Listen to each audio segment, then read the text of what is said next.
So I grew up making wine with my grandfather. There's wine in California? It's that auto parts store owns a valley out there, and they make grapes there. Yeah. By the way, they love that joke in Napa. They get all bent out of shape about it. They get so bent out of shape about it. Rubbing all the lipstick off their champagne.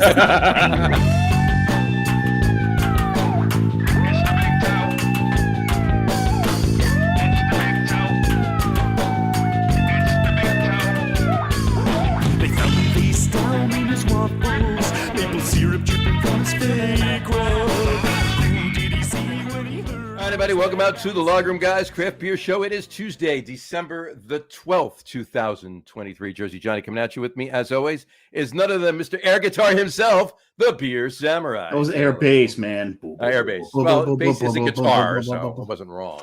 No, not wrong, but still, man. I was just jamming out to our yeah, I love that song.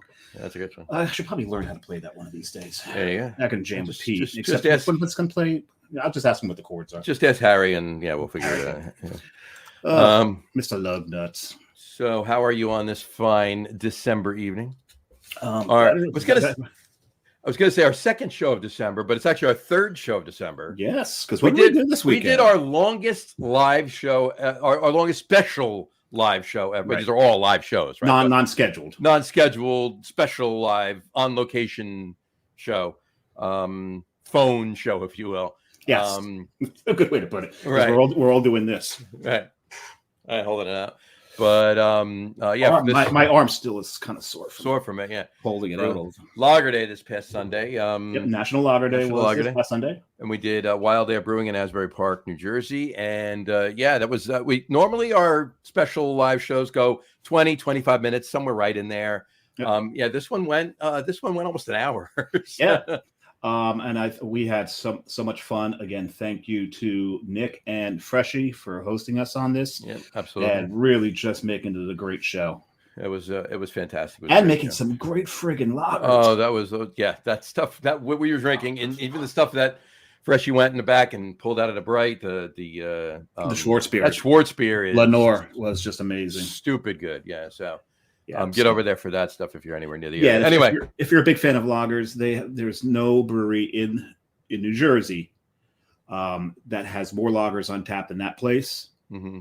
And they probably what's funny is country. They probably rival country, right? As far as most of the country. Well, I mean, not a brewery like Notch is going to have a few more. Yeah, because that's all they make. Bird's Mouth only makes lagers too, but they. I think at any one time they've had like 6 or 7 on. There's like 9 or 10 on. It depends if he's got a cask going. Right.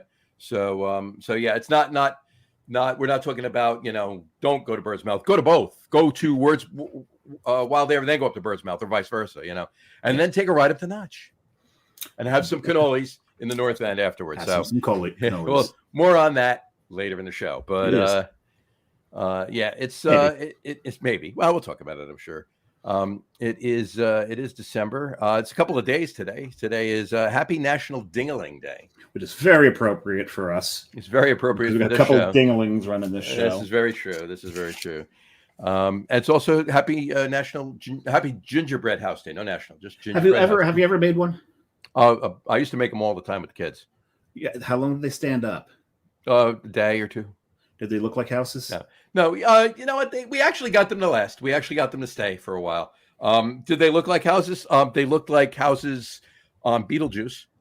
Yeah, if that makes sense. And not the ones that Alec Baldwin actually built in that village either. Just like ones that shifted walls. And, stuff like that.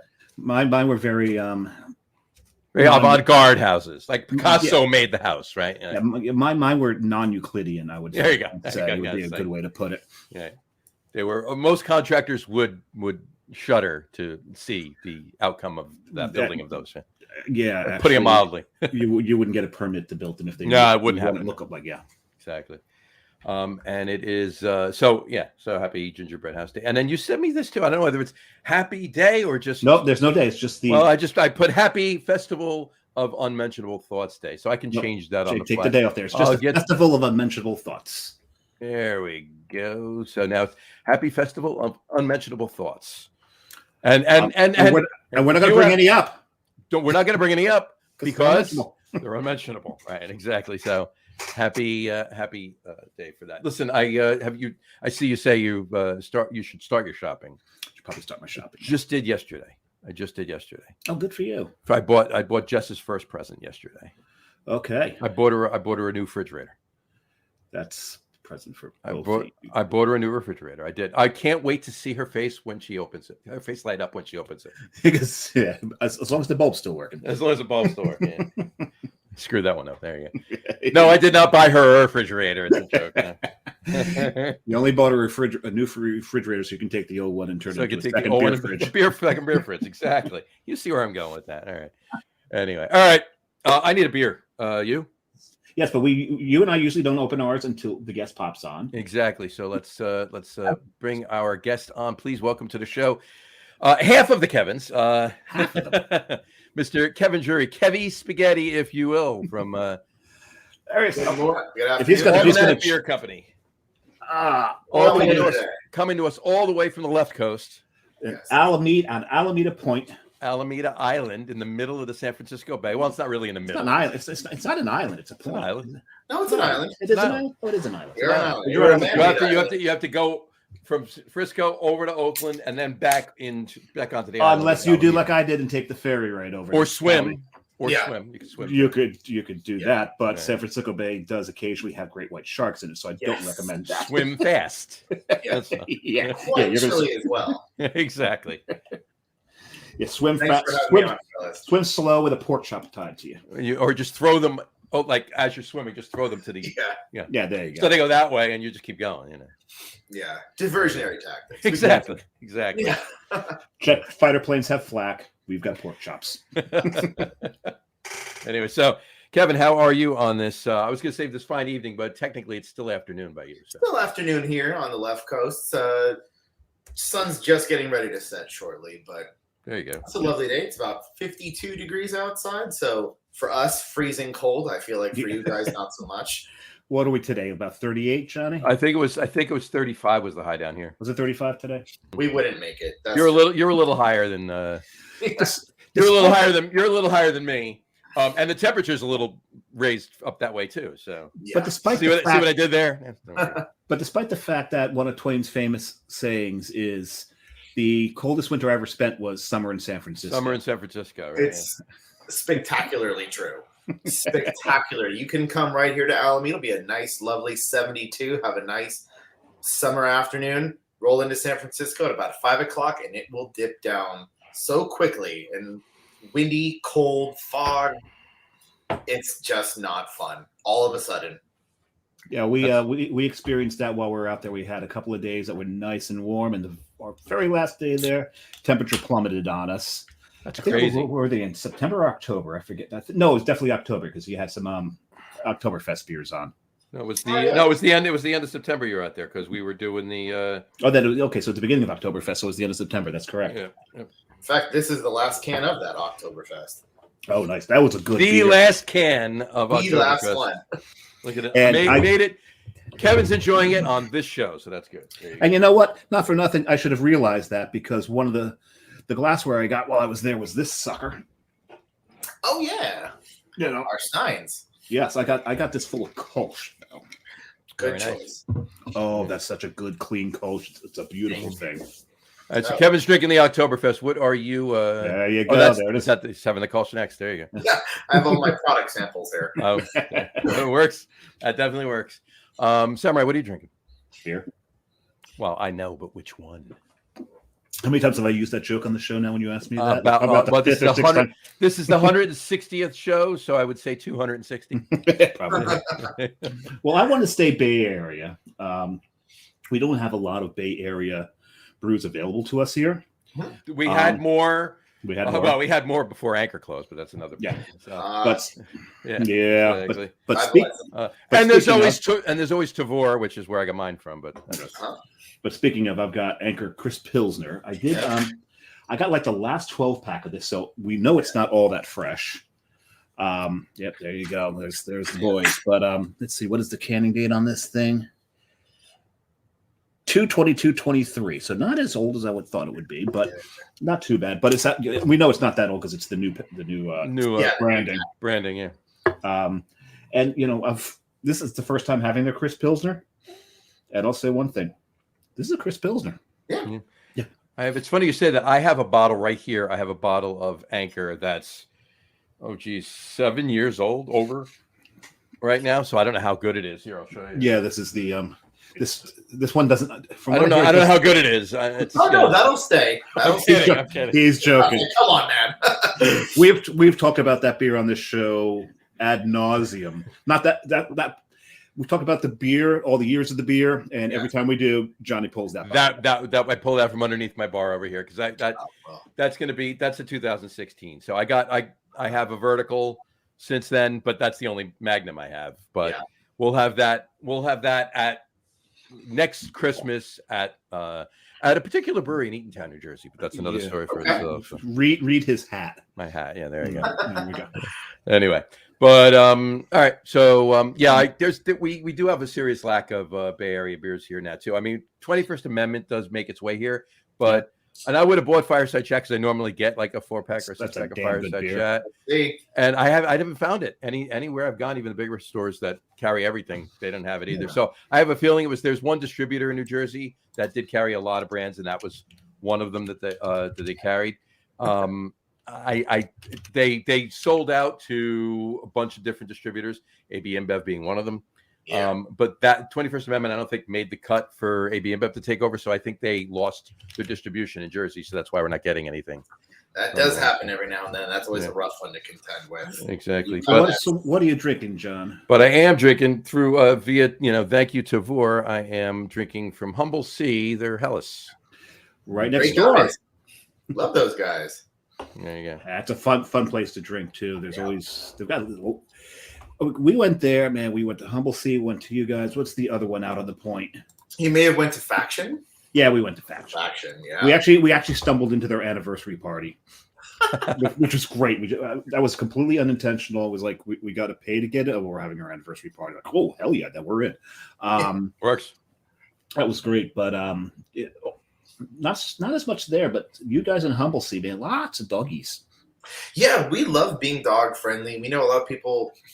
At least we think of it in our way of I've never, not that often I plan to have a beer. It's just one of those things where I'm just at home, I could go for a beer. And that usually involves for us taking the dog and whatever friends are with us, we're just knocking on the neighbor's door before we go, want to go grab a beer really quick? So making sure dogs are welcome here. We make a point to have our water station and below. We have our dog water station, bowls. All the bartenders just love giving out dog treats. I buy 15 pounds, I want to say, every month, every single time. And when we get low, I get 88 emails. Will you please order more dog biscuits? Because this is my favorite part of the job. They tried to feed me one. Yeah. Kind of get stuck in your teeth sometimes. Yeah. They're a little grainy. Some of them are good, though. Some of them are good. Some of them are pretty good. Oh, yeah. They're peanut butter flavored. I mean, what do you want me to do? Exactly. Well, that's pretty looking. Ooh. That is. Look at that. It's nice. I mean, like it's super, super clean. Really nice Helles. That's good. Cheers while it's up here. There you go. Cheers. Cheers, gentlemen. Cheers. There you go. Now, we were talking about distribution. We do not see Almanac in New Jersey anymore. We haven't seen a new Almanac in a long time. Did you guys retract distribution at some point? You do have distro in Pennsylvania, but there's none in New Jersey right now. Yeah, we've. I don't know off the top of my head, but I know we've had some reshuffling, and like you were saying as well, these things change hands. We like to go with the sort of mom and pop distributorships where we know I can call someone and have someone on the other end of the line and say, "How's this going? Are you checking on it? Is it fresh? How's the movement of this?" And if, example, like you were saying, if one of those gets purchased by ABI or some other large conglomerate who doesn't care, that's really not a thing we want to do anymore. Right. Understandable and respectable. And totally respectable. I totally get that. I would rather, same thing. I would rather, sacrifice a little bit of distribution in a certain area or two for lack of having that hands-on, method of keeping sure and keeping on top of everything, make sure it's fresh, make sure it's moving, and make sure they're doing their part too. I mean, of course, as the brewery, you're going to do your part to market it as to that area and everything else, and that's fine. But the distributor has a little bit of a They should anyway have a little It's bit of part of the chain, responsibility too. absolutely. Right. Yeah, I mean, making sure that they're helping us out, being our eyes and ears and legs when necessary. right. Hey, I can't get to Jersey, or in this case Pennsylvania, all the time, so I need to have you out there reporting back to me accurate information so I know what's going on. And I'm sure all of us and the viewers at the moment will know when you go, look at this one weird 6-pack or whatever it is, 4-pack, and you pick it up and you bring it home, you've paid through the nose for it, and you're excited to get it, you pop it open and you realize this probably should have been thrown out about 2 years ago. Right. That is just a horrible, horrible feeling. And of course, the general population doesn't know, the chain of events that took that beer from. And they don't know to do this. Yeah. And here's the thing, though. And here's the thing, though. Will the distributor be looked at poorly in that consumer's eyes? No. Will the store be looked at poorly in the consumer's eyes? Yes. Probably not. No, unless you're in the know. To a point. Unless you're us. Right. To just a Joe consumer, right? Yeah. Probably not. They may not. Odds are more likely they won't than will. 60-40 maybe if you want to go like that, 40-60. Will the brewery be looked at in the consumer's eyes? Yes. Especially if they've never had beer from them before. 100% you've lost any possibility of being. And that's all there is. Yep. Unless you're trained in off flavors and what causes them. Yes. That's a very niche set of skills to have. Exactly. But at that point, if somebody's trained in off flavors and what causes them, they're going to know that it was the store's fault and not the brewery's. Yes, it will. Right. And Johnny and I know a few of those. They're going to go like this. Oh, all right. Okay. Yeah. We know a few of those stores. There's only good thing about those stores is yes, tons of shelf turds, but every now and then you get one of those that's been sitting there for a while that aged pretty nicely. Right. When a 7% New England IPA oxidizes, throw it out. Yes. Yeah. When a 14% barrel aged barley wine oxidizes, have a party. Or put it down for another 6 months. Yeah. Or put it down for another 6 months. Yeah. I always love finding something like a St. Bernardus 12, and they go, "That's been sitting there for 2 years." I'll take it. Thank you. Appreciate it. They did just that. It was this is probably. Remember this when we get to my third beer. There you go. Yes. Going back about 3 years, there was one store locally. They had. It was right around Christmas time, right? All the holiday beers and winter ales were just starting to come out, and they had 6 bottles of St. Bernardus 12 that were a year old, right? And they put them on the discount shelf. So I actually walked up to the guy, selling him beer, I'm talking to him, whatever, and he said, yeah, they're last year's beers. We just want to blow them out. I said, seriously? He said, yeah, but he wasn't getting my drift of what I was saying. I said, how much you selling them for? $3 a piece. I go, and they're $7.50s, right? I go, thank you. I took all 6. Here's a $20 bill. Keep the $2. I'm good. I'm good. You know what I saw once on a discount shelf? Actually, they had discount boxes that they put out. 3 different years of Speedway Stout. Ooh. Like, nice. Okay, I'll take that one. I'll take that one. I'll take that one. I'm gone. Yeah. There was another store. This is another one. This is in North Jersey.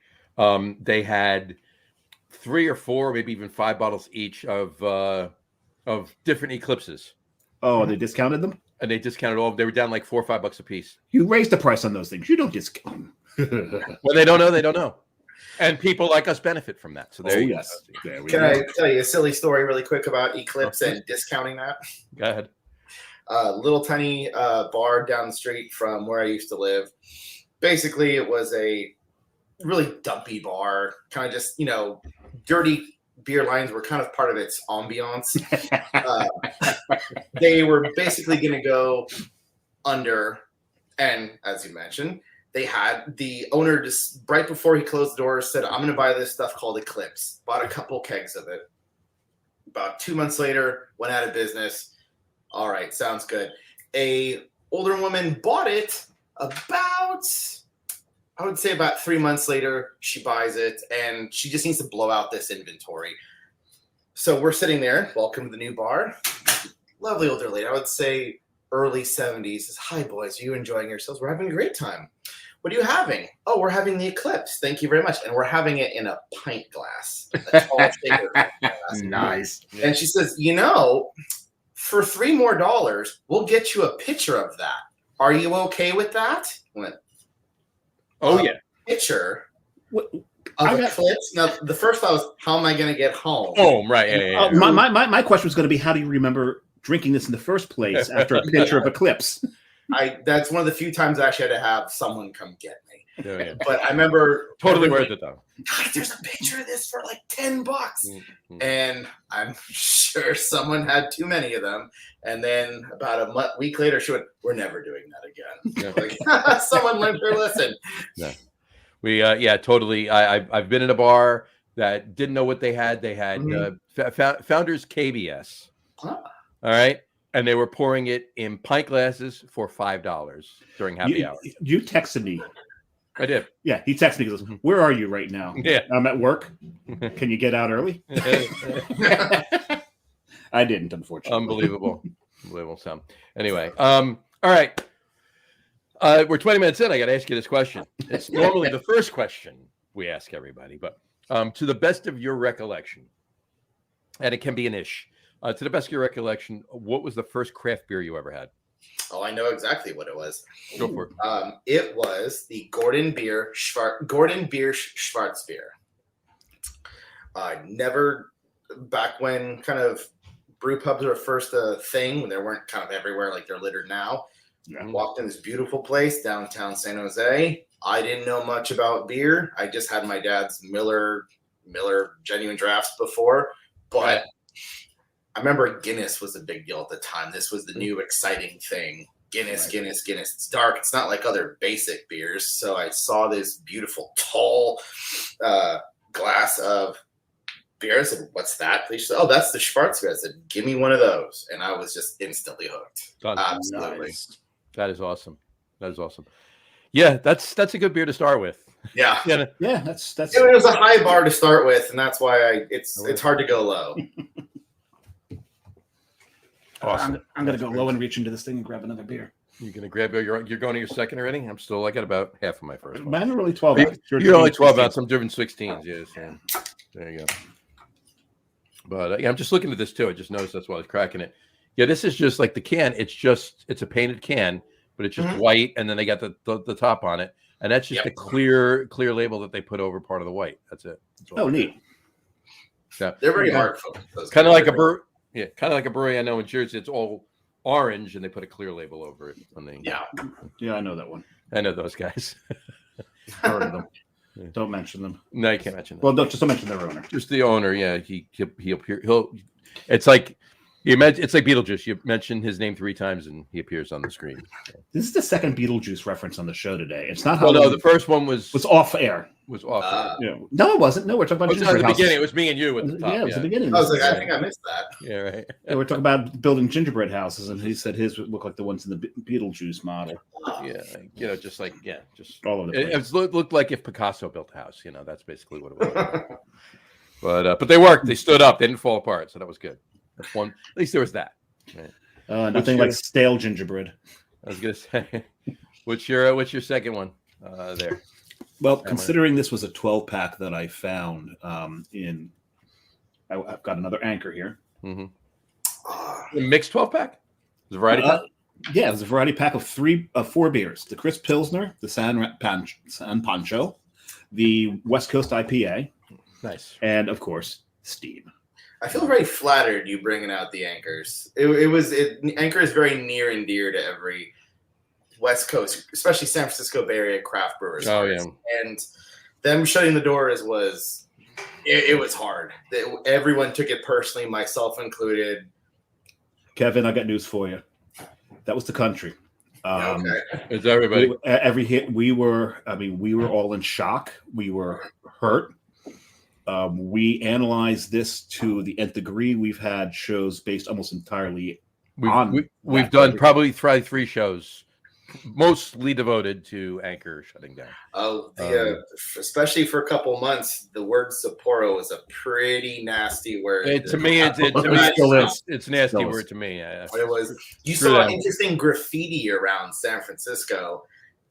4-word letter of your choice, Sapporo or Sapporo blanks. Oh yeah, watch yourself. Your choice. Watch yourself. You can't say fuck on the show. Yeah. Good. Okay, I was going to ask that. No. Oh no! Wait a minute. Yeah. No fucking cursing on this. Okay. Yeah. But no, Sapporo's. I should just put up Sapporo sucks moose balls. Yeah. There you go. John is known for that phrase. Yeah. Feels very northern. I like it. When you think of moose balls, I think of the New York Giants. I think of New York Giants. I was waiting for you to say me. I was like, no, the Giants. No. Not yesterday. Yesterday was pretty. Yesterday, when I think of moose balls, I think of the refs, but I'm not even going to go there. They all suck this year. But anyway. we've heard it. It's been said a few times on the show. John goes so off on Facebook when he's watching the Giants that I actually run a John Fladung Giants rant over and under every year. And every game. For every game, and the winner gets a four pack. Yeah. So it's more fun than anything. What was funny is I was on the field on the sidelines before the game, and one of the guys I was with, Wink Martindale, the defensive coordinator, he comes walking by. He's maybe like 10 feet away from us, walking in front of us. The guy leans over me and says, "Hey, Wink, come here. John's got something to tell you." Nice. Yeah. So it doesn't matter. The possibility we'd make the playoffs is very thin, and if we do, the Niners will stomp all over us. Right now, it's a 9. If they win out, which we know they're not going to do, right? But if they win out, 2 games against the Eagles. I know. If they win out, they have a 93% chance of making the playoffs. Yeah. So, I mean, literally, they control their own destiny. Obviously, they're not beating the Eagles. But then again, the way the Eagles played, I mean, look. The Chiefs beat a really good Chiefs. The Packers beat a really good Lions team. The Packers beat the Chiefs a couple weeks ago. I made the mistake of bringing up football. He'll go on all night. I'm done at this one. My point is it's football, and as Chris Berman says, that's why they play. We want to play. Yes. Unfortunately, we all be a little bit naturally pessimistic here in the Bay Area about the 49ers. We're the same way here. Yeah, same way. Yeah, we're pessimistic about the 49ers as well.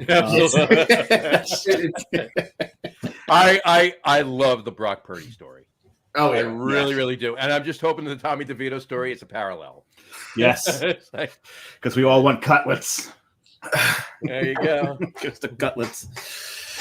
That's when John referenced the cannoli. We talked about cutlets before the show. We brought up Boston and cannolis. So anyway. John, on to your next question. The next question. Well, I mean, normally it follows the first. It follows the first. Follows the first one. It's just when. What was the first brewery you ever visited? That's going to lead me into another question for you specifically. But yeah, and we won't be too disappointed if it was an Anchor. Well, I guess by default it would still be. Like I said, the first legal beer I ever had was at the Gordon Beer Brewery. So it would have been. It would be. Gordon on that but did you get a tour? No, the first place I got a tour actually was Anchor. That's the God's honest truth. Nice. That's the God's honest truth. Right after that, Lagunitas, but yeah, Anchor was dead first. Excellent. Nice. I think I just had so many years of watching my dad open the old Anchor bottles, Anchor Steam. I just got so used to it, and that artwork especially. Oh yeah, was just part of me, being 12 years old, looking at the bottle, slowly eating my green beans that I don't want to eat. It was just so when they changed the artwork, that was also like, how it's like painting the Golden Gate Bridge a different color. Right. Can't. That's part of it. No, absolutely not. There was so many times I wanted to bitch slap whoever was in marketing, or obviously, eventually the powers that be, right? Yeah. In Sapporo. I mean, what are you thinking? What are you doing? What are you doing? What are you doing? Yeah. I watched it happen, and I guess I got to get a front row seat to it. Because one of my very best friends, who also is in kind of craft beer, but he's a design guy, he was looking at the old and the new, and he goes, I see why they went with the new aspect, with the new design. I said, yeah, but you don't understand the old aspect of it. It's part of who we are here. Right. Yeah, come on. I mean, if you've been a brewery for 5 years and you want to make over because maybe you're marketing, you want just a fresh look, that's fine. Something like that is historical. It's not just traditional; it's historical. You can't do that. Especially and if you want to move away from it from some other packaging, that's fine. But the Anchor Steam packaging, that label needs to be that label. Period. Leave it alone. Don't change a damn thing. You want to change the porter, go absolutely nuts. Right. See if I care. Liberty Ale even is a little bit of a stretch. I would like that label to stay there, but I'd like that to stay. Still, I can understand that. I'll get you. You leave the Anchor Steam packaging and you leave the Christmas Ale. Yeah.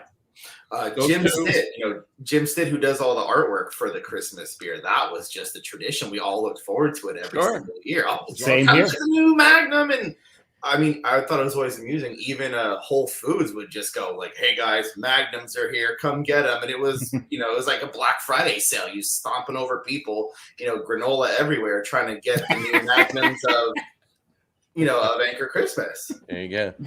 Is the granola being knocked over out of the bins, or is it falling out of people's pockets? Oh yeah, elbows everywhere. Okay. Absolutely. Once in a long while, every now and then, I grab the Magnum. That's the only one that is there right now. We don't get too many out here. But you really don't find them, and when you do, a store gets 2 of them, and by the time you know they're there, they're gone, right? So, yeah. But I tell you, I was good for a case every year. I was good for a case of Anchor Christmas every year.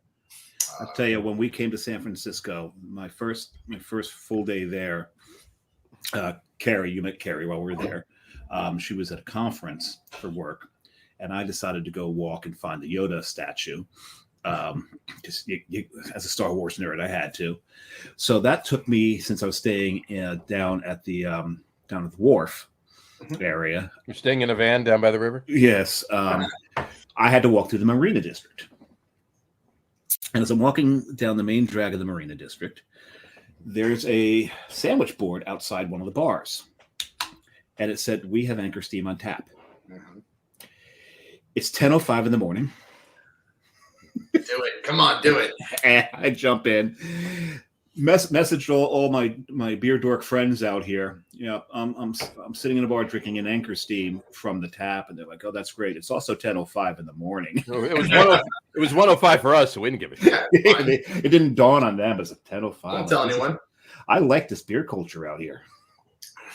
Yeah, there you go. Yeah, San Francisco's a fantastic place to drink.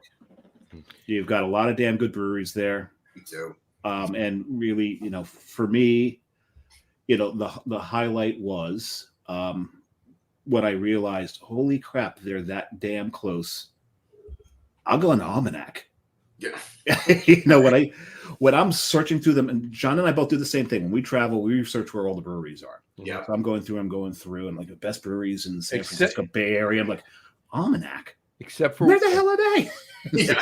Except for one that falls under the radar, like a smaller place or a newer place. You don't know it, you didn't hear of it, you didn't look it up, and you find out in another brewery because you're talking to somebody. As you do in this industry, you make best friends in 5 minutes, right? You find out, you got to hit this place, and so other than that, Dave and I will know where we're going before we even leave to go. Oh yeah. I know where I know exactly where I'm going to drink. Usually before I even get there. Yeah, most of my vacations rotate around breweries, distilleries, and restaurants. Done. Yeah, my next one may not revolve around breweries, only because I'm going to Munich and Prague. So there's no good breweries over there. no good beer whatsoever. You can probably get a Bud Light somewhere. Exactly. Actually, you can get a Budweiser, and it's imported, so it's more expensive. Yeah. Anyway, second beer, by the way, I'll just throw this up there so I can get it.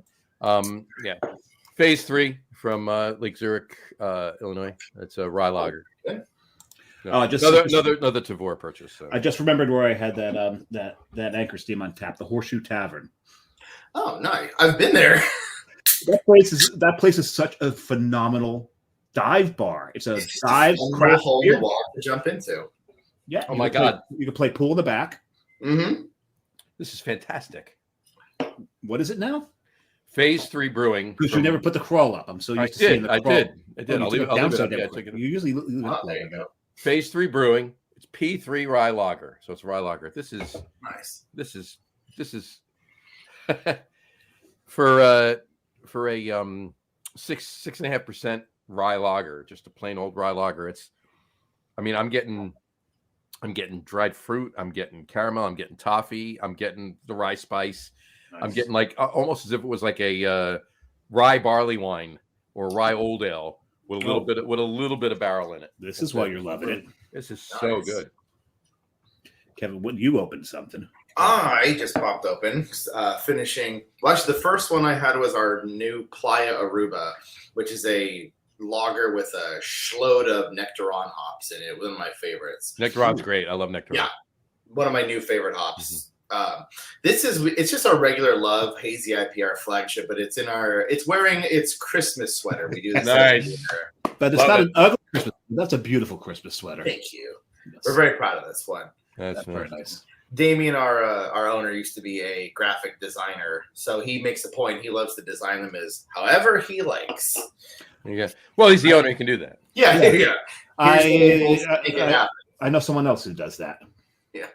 You can see his your artwork's all covered up by a Christmas village. Well, the artwork's over there. It's there. It's just back behind everything. Here, I brought an extra up for later. There's one of them. There you go. Ooh. Hey, that's a beautiful. I've got a few of those. Yeah. I don't know where I'm going to put them. It's a coffee porter, really 6.5% coffee porter, so good. It's going to. Johnny just gave me a case of it, so it's going to be doled out because it's going to age so damn well. Mm-hmm. But I don't think I'd go over 6 to 9 months on it though. No, it'll even go before that. As long as the coffee doesn't change to green pepper, it'll last for a while. Yeah.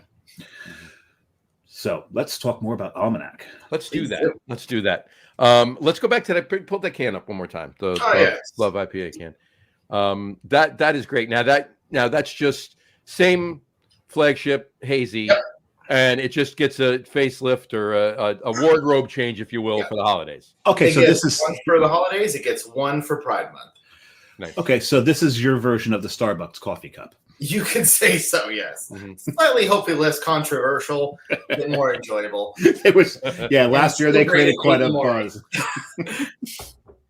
I did like the one year that the biggest part of the controversy, they just made every cup red. Call it a day. Yeah. Done. Yeah, we're good with that. You're going to give us crap about what we do? Right? Yeah. All right. We won't be as festive this year just because of you. Yeah. Here you go. Here's a red cup. Enjoy your latte. Yeah. There you go. You're going to be brats about it?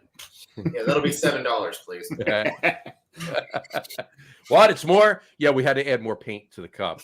Yeah. Because normally with the other artwork on it, there's less ink on the cup. So More got to raise white. the price of it. Red ink's going up in price. So Yeah. Yeah, we don't get red. That red paper is really expensive. So. Here's one. It's got a red marquee Sharpie right there. Yeah. So, all right. Let me let's roll it back just a little bit. What first got you in, other than the Gordon Schwartz beer? Yes. What first got you into craft beer? What first made you say, not even so much as employment, if you will, but I'm more than This is to me more than what I'm going to order when I go out to a bar. Yeah. What first, what beers, what breweries, whatever. What first got you into that? Honestly, I love the idea of, sounds cheesy, but craft beer in general. Mm-hmm. I've grown up watching my grandfather and tell me over and over and over, Budweiser is the king of beers. Don't you know that? But he was such a wine guy that I was like, what? So a little bit of background. Being Italian, my family came here from Italy to make wine in the Central Valley, here in the Lodi, Stockton, Central Valley. So I grew up making wine with my grandfather. Nice. 13 years old, schlepping it around. There's wine in California? Funny. Yeah, it's that auto parts store owns a valley out there, and they make some grapes there. Yeah. By the way, they love that joke in Napa. They get all bent out of shape about it. They get so bent out of shape about it. They get so cheesed after rubbing all the lipstick off their champagne. It's kind of funny, guys.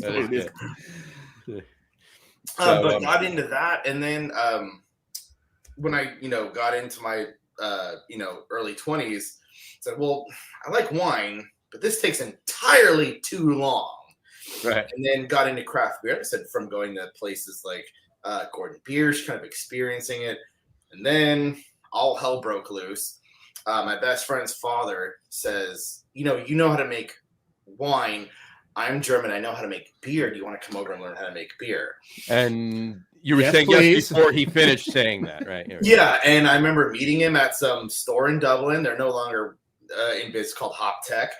they were there. They sold me everything I needed to know, and they said, "Look, here's the number to call when things go wrong." I said, When, I know what I'm doing. not if, when. Yeah, no, I know what I'm doing. Don't worry about it. I remember at least 7 just panicked calls. I don't know what to do, and it was a totally different process. But The boil over. yeah, how does he know?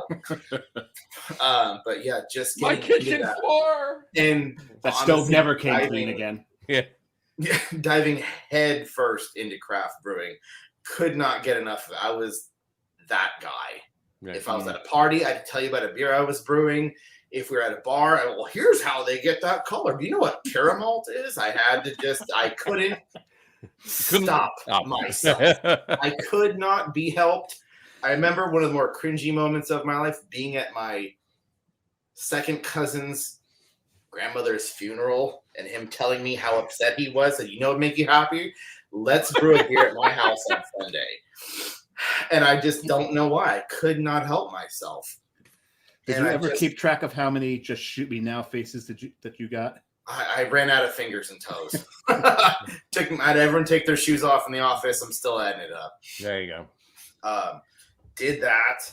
And then at the time, I was actually a radio DJ.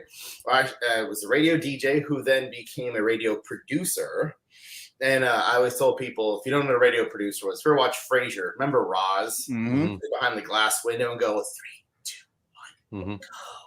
go. I did that for 6 years. Is that in the job description, being able to have at least 3 fingers? Oh, yeah. 3 fingers. You need 3 fingers. If you work with fireworks, you can't do it.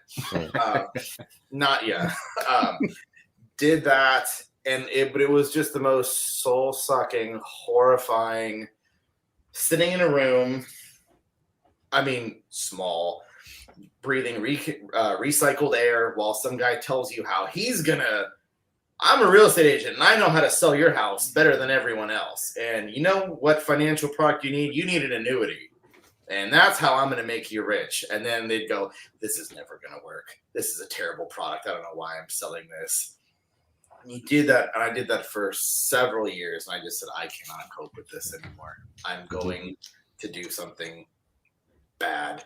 And someone in the local homebrewing group called the Bay Area Mashers said, they're opening a brewery in San Leandro, which happened to be 21st Amendment. Mm-hmm. I showed up knowing nothing. Well, besides that I loved beer, never worked a, food or beverage job in my life, talked my way into it, became a bartender, and immediately they handed me my first night's tips. I went, goodbye, radio. Never again. I'm never coming back. Sucks to be you. And here I am 9 years later.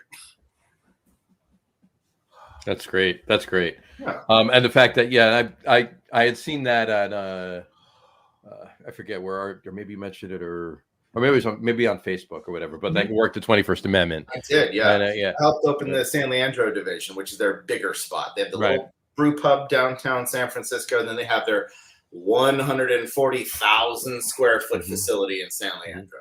And the reason for their name was a week ago. So there you go. The repeal of prohibition. Yes, it was. And first time since we started the show that it fell on a Tuesday, the night we do the show. So, well, yeah, we celebrated. We put stuff up on the Facebook page every year, but that was last week was the first time it actually fell on the day of a show. So yeah, nice. So that was good. Cool. So all right. So how long ago was that you worked at 21st Amendment? I started, I want to say 2014 or 2015. I want to say I started that. But just kind of made my way through, learned how to sort of serve people, how to not be the biggest beer geek in the world. That, when someone comes in who's only had Bud Light, and Modelo, telling them about IBUs and why they call it India Pale Ale is not the best idea. God knows I can do that. That's why I have this job. But how to, serve people appropriately and understand what they want, what they're getting into. Right. And, I always tell people, don't tell someone, this has Sabro in it. That means nothing to the general public. Right. You have to spoon feed it to normal people so they can understand it. Mm-hmm. And that's kind of one of my passions that I love. Is just when people go, I don't like beer, or I don't like craft beer. You have any Blue Moon behind the bar? Let's have a discussion. It's Belgian. This for you. I'm going to fix this for you. Mm-hmm. And maybe they still say, no, I'll just have a sparkling water, but that's what I absolutely love to do. Now, I was going to say, I can't tell you how many times in a previous life when I managed a beer bar, how many times people would walk in and say, I really like Blue Moon. If you have a conversation, well, obviously when it's a little slower or whatever, right? Yeah. That I pour them an Allagash White. Mm-hmm. I'm like, all right, I want you to drink this. Mm-hmm. All right. If you don't finish it or you hate it, I'll pour you the Blue Moon. I'll dump that. No problem. Yeah. Not every time. Not one of them stopped drinking it.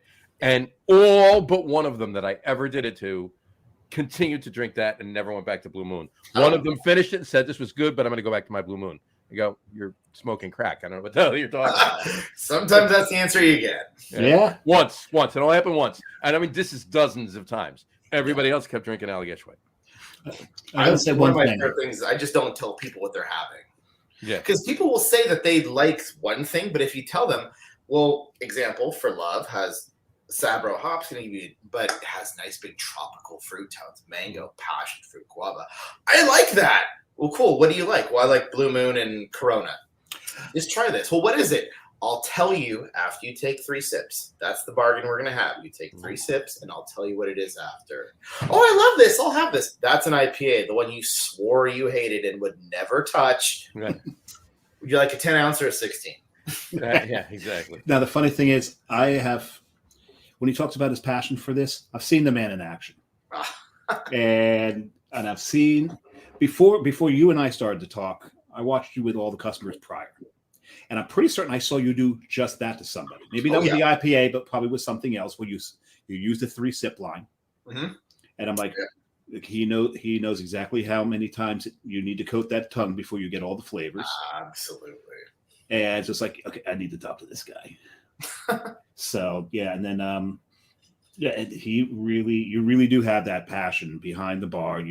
You've got to make sure everyone's happy. And I remember there was one couple came in, and I know they put up a struggle for a while, but you finally got their beers for them. Oh yeah, and some are going to give you a run for your money. I said you ran a tap room. Some people are going to come in with a disposition. I want a Michelob Ultra because that's the best beer. Like, okay, I'm going to have to deconstruct this carefully. Mm-hmm. Break down what you think it is. Well, everything's IPA, right? I'll have the Mexican lager IPA, please.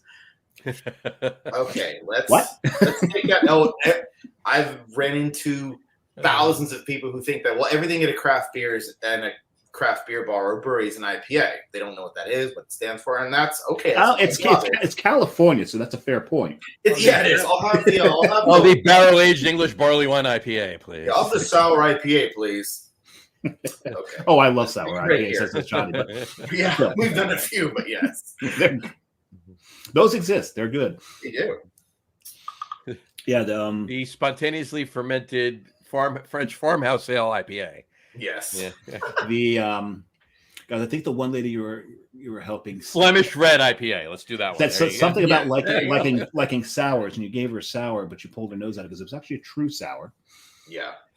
And that's when you learned very quickly that she liked kettle sours. Yeah.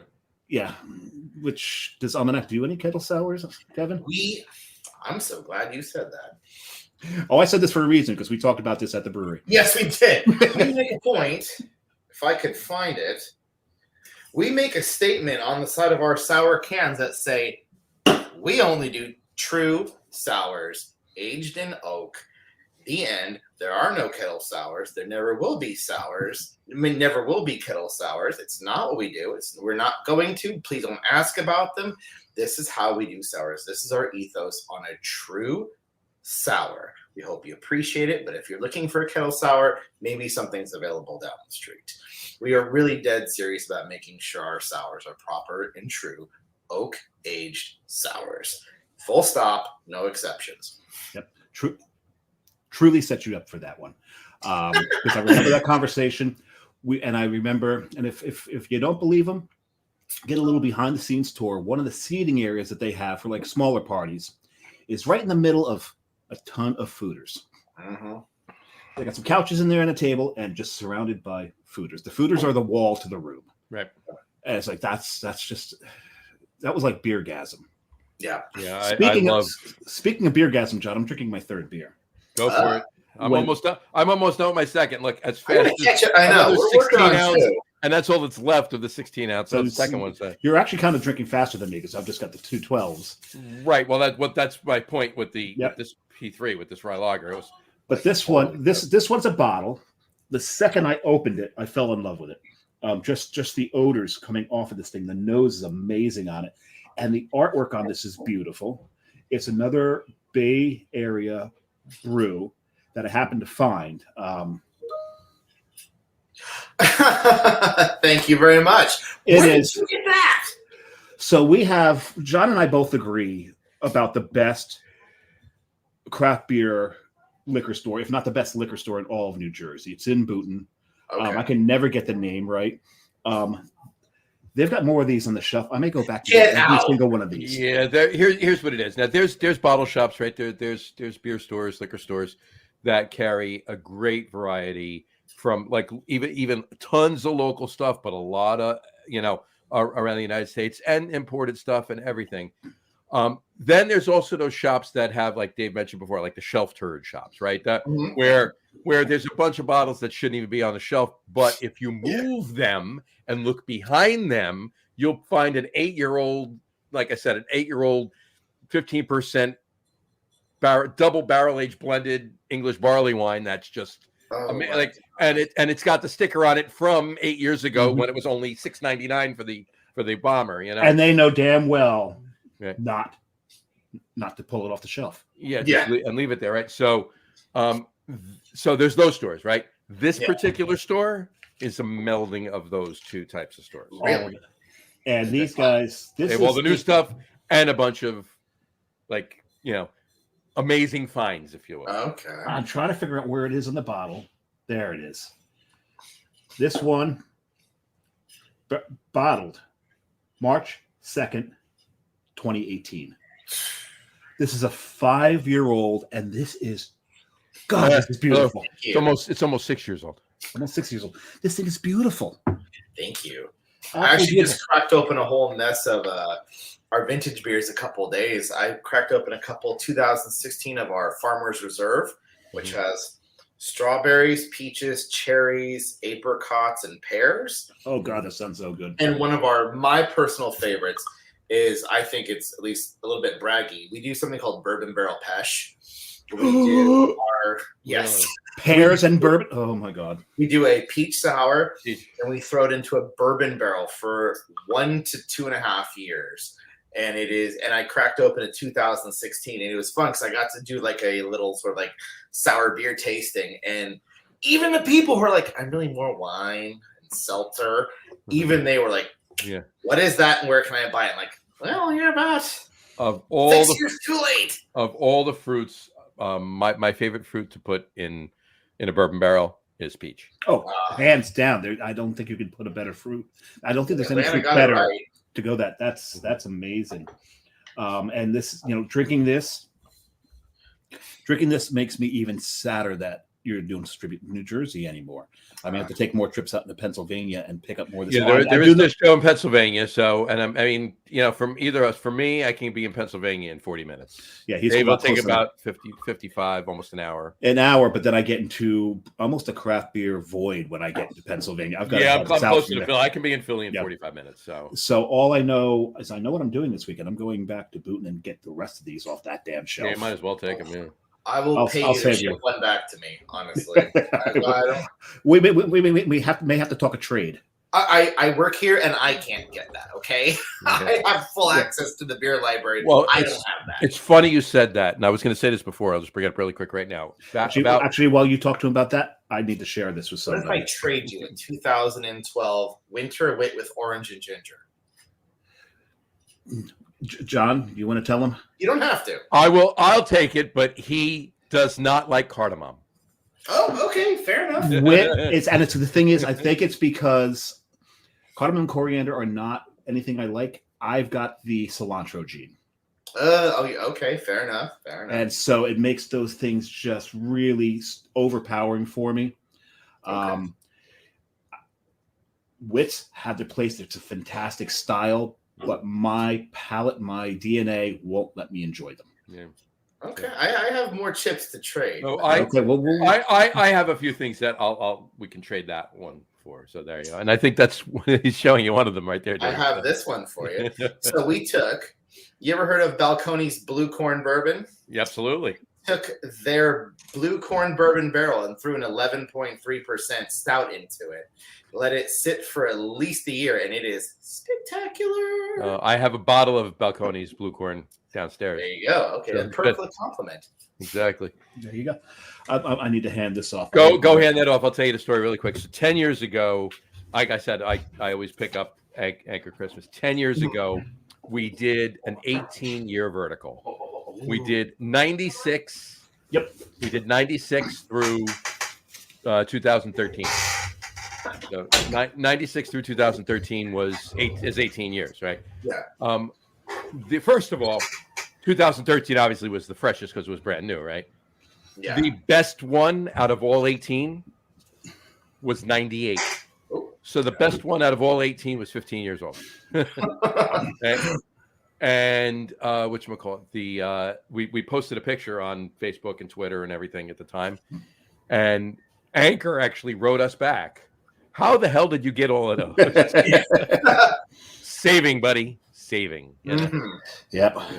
Some of us are hoarders. Yep. But in a good way. Because that's what you get. You know? Mhm. So It's classy when you hoard good quality beer Exactly. or wine or liquors. Yeah. All right, so let's back up one more time. Sure. So 2014, 2015, you're working at 21st Amendment. When did you make the jump to Almanac? I want to say just a shade after COVID, 2021. Nothing wrong with 21st. They just made a different choice. They made a choice. Let me start that over. Hi, my name's Kevin.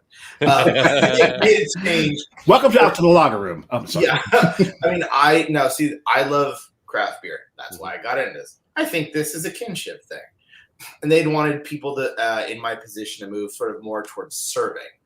And I said, well, it's COVID and we all need paychecks. So I done it. And then for about a year, it was, can I get you ranch, mustard, honey mustard, ketchup, and I had done that over and over and over. And if I heard one more fucking person ask me for ranch or can I get the onions on the side? And I thought to myself, look, this is not what I'm here to do. Right. I understand I have a million respect points for servers, but I'm here for beer. Mm-hmm. That's where I want to be in life. And only way I'm going to get what I'm going to do here is to become the head server. That's not what I'm looking for. One of my very good friends, Eric, who's the manager at Drake's Barrel House. If you guys have heard of Drake's, is a great brewery here in San Leandro, who is the neighbor to 21st. Mm-hmm. He went to Almanac and said, they take really good care of us here. They really give a damn about the beer. You're going to like it here. And they shut down the kitchen and we have food trucks taking care of everyone. So there's zero food involvement. I said, okay, hang on. And then at that exact time, I was living in the downstairs of my best friend's house. And we had that old conversation where him and his wife go, so my wife's pregnant. She's going to have a baby in 4 months. And your room's going to be the nursery. Mm-hmm. So you bye. And you said, that's fine. I can take care of a baby. No, I have the kegerator downstairs. There you go. Stuff. They love here, don't they? They love, yeah. That was actually the hard part. Is I took the kegerator with me. He was like, "Can you leave the kegerator?" I go, "No, I'm leaving. The kegerator's coming with me." You're kicking me out. I'm taking my kegerator and going. Yeah, and I found an apartment literally 3 blocks away from Almanac. I went, all right. I feel like the universe. You live on Alameda. I rode my bike here. Absolutely. Oh, it's beautiful. Yeah, Just to interject real quick, I handed that bottle off. I get a text almost immediately. It says, "We need more." That's great. Someone likes their sours. Someone likes their true sours. Yeah, exactly. And they're getting harder and harder to find because it's so cheap and easy to make a kettle. Yeah, it's cheap and easy. You dated her, didn't you? I did. I get it from someone who's an unknowing customer. When I hand them, literally, now this is the most severe example, a 4-pack of cans of a beer that's been in a foeder for 3+ years. Now, remember, foeders don't even have, they have a shelf life. They have like 10 to 12 years for a foeder. Mm-hmm. And I hand what's been in there for 3 years, and they go, $40 for a 4-pack? This is bullshit. I'm going down the street and I'm getting, whatever else it is that's half the price. I go, I understand. Now, this is probably the most deluxe beer we've ever made, but you have to understand this is worth it. A lot's gonna. I don't care. I can get a sour beer with 7 different fruits, and it's a milkshake, hazy, so on and so forth. They put that lactose in it. It makes so much better. Makes it so much difference. Yeah, everyone knows cows makes good beer, but it's okay. Okay, you know what, ma'am? I'm sorry, John. Yeah, I remember getting an earful from John. Please sample that and send that to who. I know. I will. Okay. Cows make good beer. Yeah, cows make good beer. Thank you, Wisconsin. Please sample that and send that off to them. Long story. We'll tell you later. We'll tell you. And if they're listening, they're both of them are going, "Fuck you guys." Yeah, exactly. That's the best kind of joke, honestly.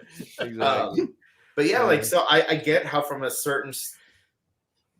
customer's viewpoint, like, why the hell am I paying this much? Now, like, you and I have done the tour and I can explain that. But if you're just looking at it from a shelf standpoint, you're looking at this one, and this one's 70% of the price of this one. Right. I see where they're coming from, but I got in this because quality matters, and I like being with quality. And I still remember, without waxing lyrically, Grandpa said, if you're going to do something, do it right. Right. Yeah. So do it right the first time. And that's one of the reasons I love being here at Almanac is we make a point. We're not doing anything half-assed. We're going to get it done the right way.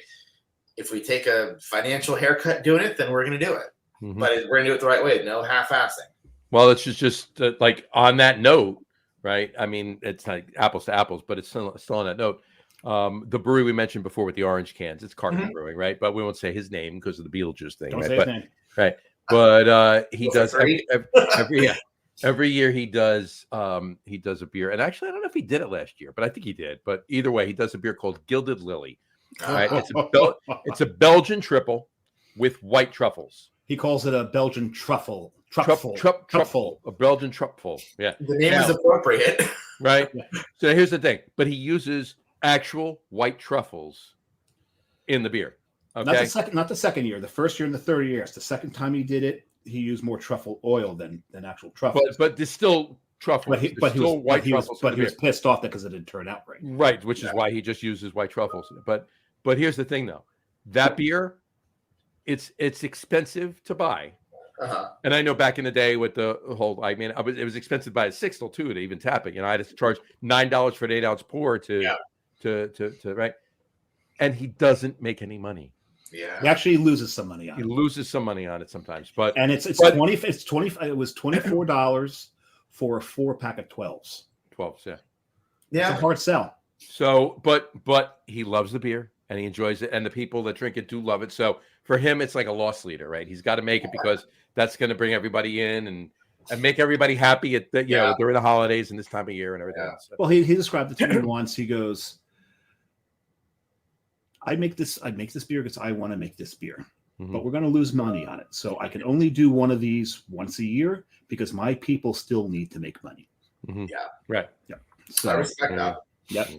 One of my favorite, most annoying discussions was when I had with, I don't know if this is a universal thing. We had a Whole Foods that had a bar in it. And it was great because, they called it husband babysitting. You could, and they had all, and because they were Whole Foods, I've been to one of them in Florida, actually. They had one of the most amazing hookups. Like, they could get all kinds of rare. I mean, you want a couple Cascades? We got a whole shelf full of them. Like, where did you get that? Anyway, you're saying that Amazon has connections? Yeah. I mean, Daddy Bezos can get whatever he wants. This was actually they were doing this before. That's true. Amazon Yeah, took that over. is absolutely true. I think that kind of killed the bar.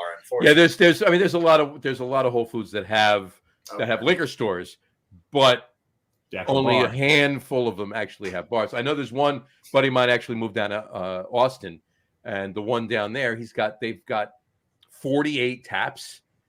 48 taps in a Whole Foods at a bar. I'm like, he says it's packed every day.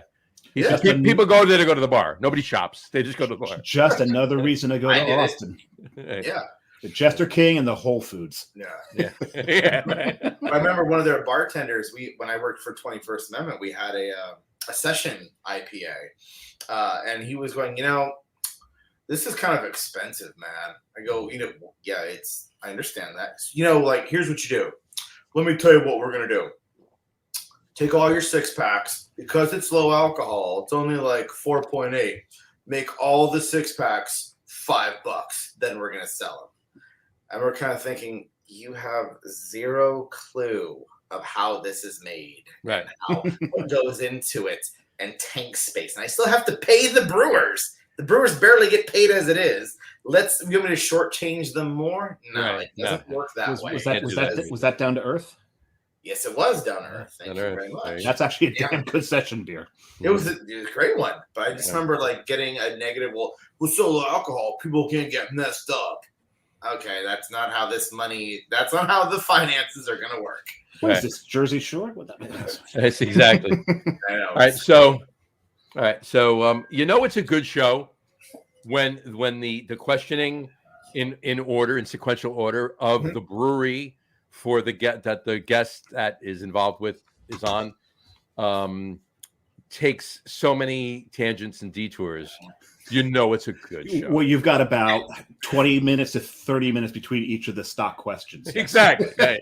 I'm long-winded. I apologize. No. Do kidding not apologize me? for that. That's awesome. I like my job. I like doing this. That's a beautiful thing, and we love every minute of that. Trust me, we know people who are much more long-winded than you. Let's put it this way: we've had. Yeah, we'll leave it at that. Dave, that was perfect. That was good. No. So anyway, all right. So you're working at Almanac, And not in a good way either.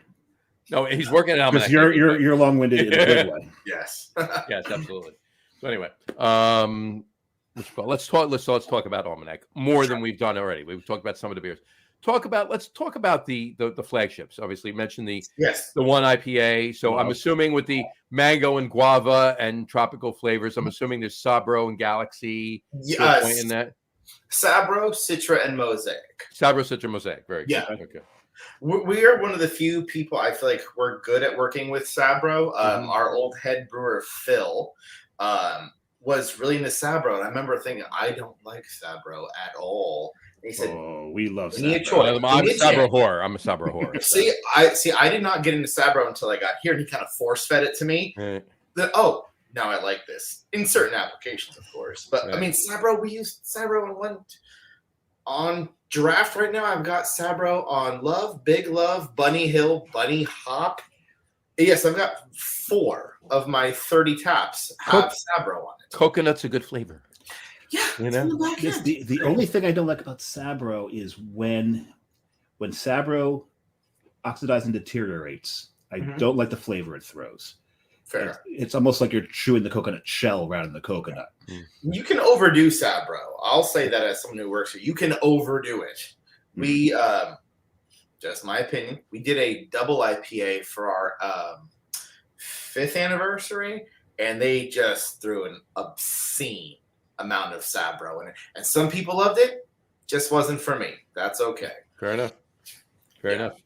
But okay, so anyway, you have the love. It's Love. That's the name of it. It's yes. We have the Love Hazy IPA. We're also well known for our True Kolsch. For damn good reasons. Yeah. Just so as much as we love all the weird avant-garde stuff, we love doing something kind of kooky, something kind of new. We love Sabro. We love a lot of New Zealand hops. We also love just kind of coming home to like a Kolsch, to Shit, yeah. I mean, I can say, I mean, I can't speak for all of us, but there's a certain point where just you come home on a Tuesday and you're like, I just want a chill beer. And we just feel like we love the kind of classic German styles in particular. Right now we have a Doppelbock on draft. I've got the Kolsch, of course. We've done Vienna lagers before. So we still love kind of the same comfortable classics and being true to the classics. So Kolsch is definitely what I think that we're most known for. We make a point to also use proper Kolsch yeast. There you go. We buy proper German malt for this one, and we let it lager properly.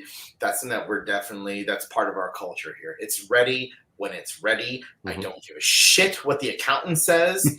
I don't give a shit what logistics, and he sits right here. I'm not going to disrespect him. He's sitting right there. All of a sudden, you see a finger come across the screen. Like, sorry, Brendan, I love you to death. But I don't give two flying damns. What it comes down to is when the head brewer and the assistant to the head brewer say, "It's ready." Thank you very much. That's the name I'll take. It's one of the reasons I like working here so much is the brewers, it's not the tail wagging the dog, it's vice versa. Nice. So yeah, Kolsch, love, probably our best seller, Kolsch in a quick second. We have some more. Let me talk about the Kolsch for a second, because let's say when we did get Almanac into the state, you know, they all look like that bottle that I showed up, which is now. We got all the wild ales. We got all the sours. We didn't get any IPAs. We didn't get any Kolsch's. Nope. We didn't get any of the. We didn't get any. We got those bottles. Like purely just the bombers and smaller ones when you did them. Which was just the wild ales. It's that painted bottle with a beautiful logo and a different colored label around the bottom to tell you what it is, so that when you look on the shelf, you know that's different because they're different colors. We got this whole rainbow going, so they've got that many. So when I came to the tap room and I look up on the board. And I see it in a Märzen, a Fest beer, and a Kolsch. Yep. I'm like, I came to Almanac armed with Tagament. Yeah. I know I'm going to tear my esophagus up here, but bring me the Fest beer. Then I want the Märzen. And the only reason I went to the Kolsch is because then I realized, oh my God, if you pay to fill the glass and a little extra, you get the liter. Okay, I'll drink the Kolsch. So I didn't have a sour while I was there. Yes. So that is a testament to the fact that you guys can brew these German styles that I go to Almanac and I didn't get a sour. Oh. And that's what you guys are known for here. Yeah. Yes. You know, so that'll give you an idea how much I enjoyed the German styles that you put out there on that trip out there. That's all I drank.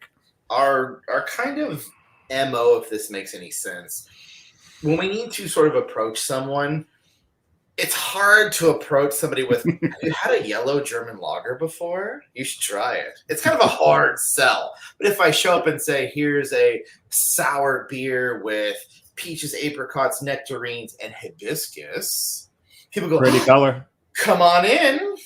And then we're in our way in. But again, what are we going to have on a Tuesday? You could have an IPA if you like. Or something wild with, blue corn bourbon whiskey barrels. Yes, please. But we still strongly believe that just like a classic German lager, German ale, is still just a damn good thing to have. So we've sort of found out through backwards ways that, we got our foot in the door with something kind of wild and sour and with, unicorn hooves in it. But... Is that what happened to them? Those are hard. Those are hard to put in the boil. Yeah, they're pointy. They get through the super sack. It's much easier to dry hop. Yeah, dry hop unicorn hooves. And the accountant's daughter cries the whole time. Yeah. Right. Sorry, Samantha. I love Samantha. She's wonderful. That being said, it's definitely something we love the new, but we also love to respect the old. It's just something we like to do here. This is Phil, he was our previous head brewer. He was our, I think I want to say our longest tenured head brewer. He's now the owner of Olfactory, which is an amazing brewery in San Francisco. I highly recommend those guys. Wonderful people, wonderful beer. But he definitely put the respect of, we're gonna do a Kolsch, a real Kolsch. We're not just gonna take a cheap rice lager and call it a Kolsch. We're gonna do a Märzen. We're gonna do a Doppelbock. In fact, one of the selling points of our Oktoberfest Märzen is that we actually make a point to go to Weyermann, sort of the oldest German malt manufacturer, and get their Barca malt. Period. Like, no half-assing it. We're gonna go get the real deal stuff from Germany. The end. No exceptions. And we've been approached a million times by some grain merchant who goes, I got something made in Minnesota that's like half the price. We go, thanks, but no thanks. Get out. And we're okay with that. And we appreciate that you do this because the proof is in the pudding, so to speak. So to speak. Yeah. Which we want, yeah, it's like Dave was saying, we've gotten nothing but, and they've been amazing, mind you. Anytime I've had I've had a bunch of them in state and a bunch out of state too, obviously. But I've never had any IPAs, I've never had any Kolsch's, never had any German stuff, anything from Almanac, and I would love to. So I mean, we gotta, we'll I'll get your address after. We'll talk about that. Yeah, but all right, so Is there obviously, I'm assuming, the Fest beer and the Märzen, they're seasonals. They're winter seasonals, spring seasonals, summer seasonals you're doing too, or all the time. I mean, well, winter seasonals, we do definitely some funky stuff. We do our Bunny Hill, which is sort of the love. Has Sabro in it, right?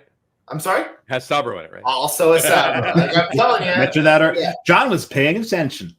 Yeah, do I have a can here? No, I have every other can in here, but it's beautiful. It's sparkly. It looks like a disco ball when you look at it. Oh wow! It's got little bunnies on a snow-covered hill, and we like to do that one. That's a winter hazy. I'm sorry, winter light-bodied, smooth hazy, which I did not know had a very serious following of people. We have people show up and just start. No, I'm here for the Bunny Hill. The end. Give it to me, and when it's gone, I'm leaving. I wish I didn't get the glare here because it is. I've got it in my here, but you can't see. You gotta go right up to the camera, and it'll. Yeah, I know. You can see. There you go. That's a beautiful can. Yeah, now you can't see too well, but the trees are actually glitter. If you peel the label off, the whole back is just glitter. Oh my god! If you zoom in, you can get some of the color of the glitter there. Oh yeah, you can. Yeah. Yeah. On that note, let me throw this up really quick, because I'm almost halfway through it. My third beer. From Treehouse, Old World Scotch Ale. So I felt like a Scotch Ale tonight. So I tried so hard to get my hands on any of the Treehouse beers when I was in Ohio and Boston. I couldn't. I put it in proper glassware. So there you go.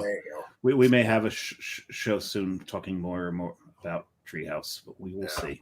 We will be talking about that. Yeah, there's a couple of things going on, and a couple of things in good ways, and a couple of things in not so good ways about Treehouse. So, but. We'll fill you in later, but we may have that show soon. But anyway, continue. So Bunny Hill.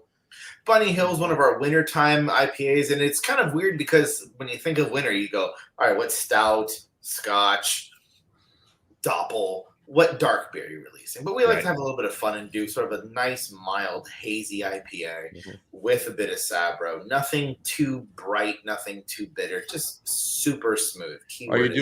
Are you doing any darker stuff for the winter, or is it just? I mean, nothing like winter warmers or anything like that. And we're doing right now. We have a cold brew coffee stout. That works. We made friends. Fits the bill. We made friends with our friends over at Sweet Maria's Coffee, and they were just the best coffee roasters. One of the things we love is that with the way all of us are beer geeks. When you meet coffee geeks, then just fireworks happen. Yeah, they have this kind of same thing right there. Right there. So Sweet Maria's Coffee. They went, "What do you want to do?" I go, "Well, here's what we're proposing." And I love it's one of my favorite things. You watch the fireworks go off in the head roaster's eyes. Go, I'm going to roast you this. We're going to age it for this long, and we're going to use these beans, and you're going to put this much in, and It's the same thing. It's like a kindred spirit. I mean, it's really it is all those, and then we all go out for drinks after, and then it's a shit show spectacular. But it's my favorite. A lot of the beer nerds that I know are also coffee nerds. Oh yeah. Mm-hmm. Yeah. Most of us roast our own coffee here. And there's an obscene amount of coffee here. When the brewers get here at 6 a.m., it requires a fair amount of coffee. In fact, our head brewer, he walks around with a scale. Now, if you didn't know him, you'd think, is this like a drug dealer or something? No, he's got a portable, I'm not even kidding, you assemble it, you put the coffee filter and he weighs the coffee and the water, and he has a special thermometer, and it's 204.7 degrees. Now ready to dispense 600 grams of water. And look, dude, it's 6 a.m. Can we please get on with this process? But we love him, and that's part of the deal. Geez, I thought I was bad that I've got a pour over, a mocha pot, a French press, and a Chemex. I'm with you on that one. Yeah, you got it. Whatever makes my morning more interesting. I have a French press and a pour over. That's it. I stopped at those two. So whatever makes me hate 6 a.m. less. That's money well spent. Right. Yeah. Exactly. It depends on how much time I have or which beans I'm using as to which one of those devices I'm going to pull out. Exactly. Cool. You know what? Go ahead. I'm sorry. I know, but that's the winter varieties we have. I'd say more so, I think what kind of gives us our vibe is that and also the reason we call ourselves Almanac is kind of a reference to the Farmer's Almanac, the book that's been published for, 200 years, sort of manual for farmers, is that we actually have the ability to call and talk to local farmers in California, in the Central Valley, and say, rather than saying, I want to do a strawberry sour, bring me 500 pounds of strawberries, we get to call them and say, what's the best thing on your orchard? What's the best thing on your farm? And when is it going to be ready? When should I be ready to brew with apricots? When should I be ready to brew with nectarines, peaches, cherries, pears, so on, so forth? And we love that ability. Nothing makes me happier is when I'm sitting by the loading dock and a farmer shows up with dirty hands and an old U-Haul that he bought at auction. He says, I'm here with your 400 pounds of raspberries, blueberries, cherries, so on, so forth. And then the same thing, brewers go, 6 a.m. tomorrow morning, be ready. Blueberry sour is going to happen. And I love blueberry sours. The blueberry sour did happen. We haven't been able to get and source good. It hasn't been a great year for blueberries, but I love that one. Why won't you just brew it for me? Because if that fruit is not perfect when we can get it, or if it's just not available to us, we're not going to brew with it. Right. The end. I'm sorry to disappoint you. I have lots of other great fruited sours, but this is not available at that time. When we say we're true to the farmers of California and other places, we really, really mean it. Again, highly respect that. Yeah, absolutely. Yeah. All right. There's a bunch of other things I want to ask you. Please. But about Almanac, but let's pause and do our top threes. I think it's time for the top threes. What do you think? What do you think, Samurai? I've got so much narrowing down to do, but go ahead. Let's start. Well, look at it this way. If we continued to talk now and then do the top threes, you'd still have to do the same amount of narrowing down. I know. So do it now. So let's do it. So our top threes. So, and because you used to work for 21st Amendment, and because last week was the day of the 21st Amendment, the repeal of prohibition, I'm going to let you know again. I'm going to fill you in, and regular listeners know this, but I'll tell you. The reason we do a top three list is twofold. One, Dave and I, when we first started doing top three lists, it was a couple weeks before we started having guests on the show. I'm going 3.5 years ago. All right. And it was just the two of us. We each did a top three list, 33, 3 and 3, right? 3 and 3, 33, 2 threes, and 1933, the repeal of prohibition. So that's what we did. So anyway, tonight's top three list is top 3 favorite Bay Area pro athletes. It was easiest just to put pro athletes instead of football, baseball, basketball, blah, blah. Yeah. Top 3 favorite Bay Area pro athletes. So, Kevin, would you, as the guest, please kick it off for us? Thank you very much, gentlemen. So I'm going to mention my particular viewpoint from what I've seen in my life. Have at it. That's what this is about. It says favorite. It says favorite. It's favorite. First off, gotta go with my boy, the freak, Big Timmy Jims, Tim Lincecum. Is this a 3, 2, 1, 1, 2, 3, or no particular order? Yeah, 3, 2, 1. I'm going to go 1, 2, 3, actually. I'm going to go 1, 2, 3. This is my boy, Tim Lincecum. Watching him pitch 2010, Giants obviously just had a long, God, I don't even remember how long, 40, 50 years of just trying, no dice. A while. Yep. It was a while. Yeah. Yeah, it was a long time.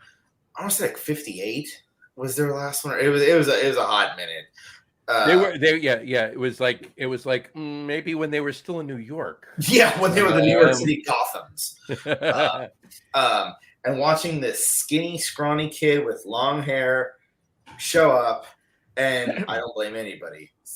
He probably was 130 pounds. Maybe, I think it was like 6'2". Soaking wet. He was on. Yeah, and bags of nickels in his pocket. Yeah, and just kind of square off.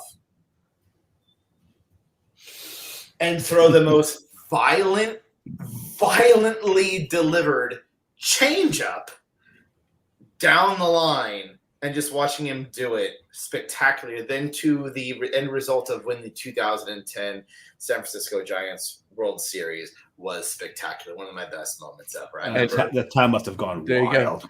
And can't help but mention that the manager that won with you won again this year. So we still salute Bruce Bochy when he comes through. Yeah.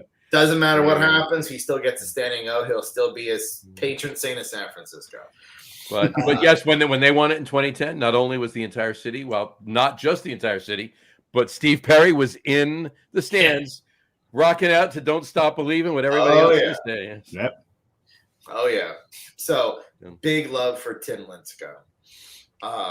You a big fan of your IPA for Tim Lincecum? Is that what you're big? Oh no, I'm sure of the fact that I'm ready for number 3. I hope you are too. We're both drinking number 3. I'm almost done with number 3. All right, I'll catch up. Number 2 on my list, I was lucky enough to go to San Jose State University, and San Jose has, despite being so close to San Francisco and Oakland, it doesn't have any. It has one professional sports team, and it is their baby. That's the San Jose Sharks. Mm-hmm. They have got the best entry onto the ice of any NHL team. Yes. The Metallica, absolutely. And through that shark's mouth. Oh, yeah. But our captain, Mr. Jumbo Joe Thornton, now, I know we mentioned before, yes, he did play for the Bruins. We like to think he's San Jose's baby, but he's got that big, beautiful beard, and he's a man you would not mess with if you saw him coming down Santa Clara Avenue. But he is definitely our favorite, and watching him just take charge of almost every single game, watching him just be the goal scorer, the captain. I mean, at a certain point, sometimes the enforcer when necessary. The guy who just wasn't going to take any shit from anybody, who was leading his team, he will always be he'll be one of my boys, and he's just a favorite of the Sharks. Absolutely. Now you're number 1. Yeah. Now number 3, actually, Tim Lincecum. Number 3. Yeah. I love it. Right. Not to correct my host or anything, but no. You are correct is correct. He's still our boy. I don't have his bobblehead here, but Steph Curry from the Golden State Warriors. Watching him drain threes with a swagger up to I don't know how many championship trophies right now is so much fun. Watching him do that and also, even if he can't drain threes, watching him play basics and elementary, watching him shoot twos, watching him with his other players is spectacular. One of my favorite things ever, just watching him not be able to shoot threes. Watching, I don't know how to say it, like Superman lose his ability to fly, but then still kick ass on the court.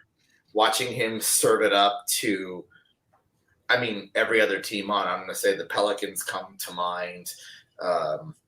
Celtics, sorry, love you all. But, watching him serve it up has just been so much fun. So he's going to be my number 3. Well, there you go. That's awesome. All right, Samurai, yours? Well, I cut my list in half, and I still have 5. And I'll go. It's going to be 5 through 1, John. 5, 4, 3, 2, 1. So 2 honorable mentions and sort of, yeah. So which would be number 5 if we went to 5? Bo Jackson, because Bo knows.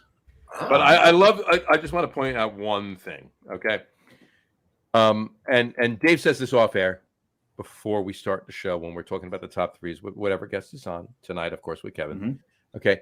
Dave mentions the fact that Dave goes before me, and a lot of the times he has the same or a lot of the same people or things or whatever on his top 3 list that I would have.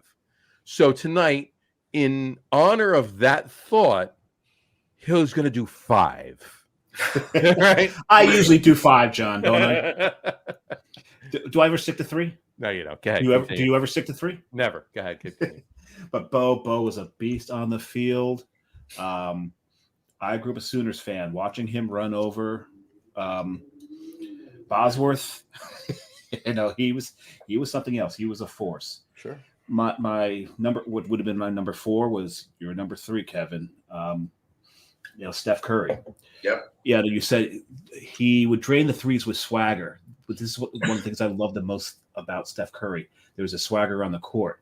Off the court, one of the most mild-mannered. Yep. He's not opening a museum to himself, is he? Yeah. No.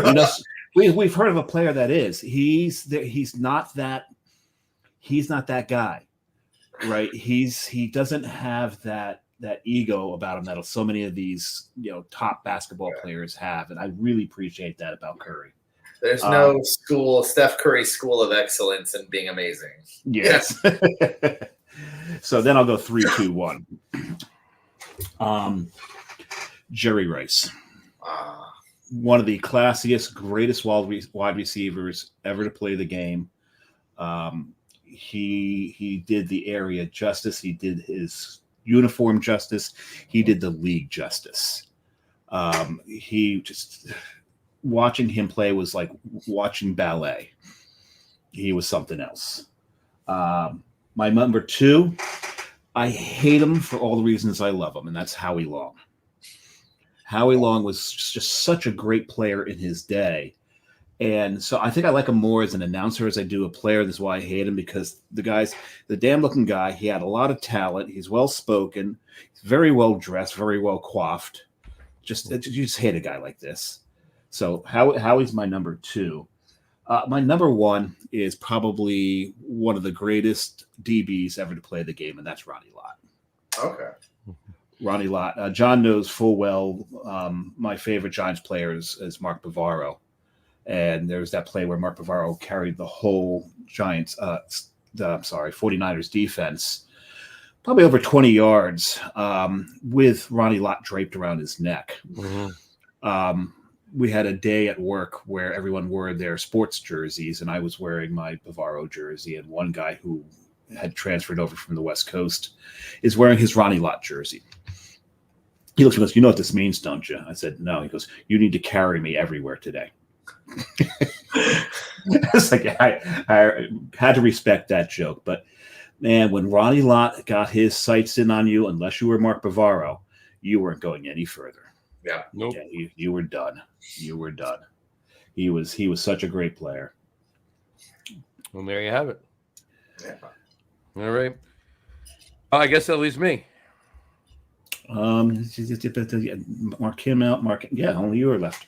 Yeah. All right. So I'll give you 5 as well. I'll give you 2 honorable mentions, only because I had to move a couple things around, but only really one I moved an honorable mention down, so that's fine. So my honorable mentions are Ronnie Lott and Jerry Rice. Okay. pretty much for the same reasons. But even so, even though Ronnie Lott is on my in my honorable mention, all right, it was so good to see him not do as well as he should have or could have in the 1990 NFC Championship game. So, and when Leonard Marshall, I mean, for all intents and purposes, basically killed Joe Montana with that sack. Yeah, that was a good game. It was a fun game to watch for us. For Giants fans, not for. Yeah, I was gonna say, hang on now. And it's funny because the Giants have been in 5 NFC Championship games. Mm-hmm. They've played Washington once, they've played Minnesota once, they've played Green Bay once, and they've played San Francisco twice, and won both of them. So won all of them actually. Giants have never lost an NFC Championship game. Lost one Super Bowl, but they haven't lost. Yeah, you got to get there first. You got to get there. So anyway, all right.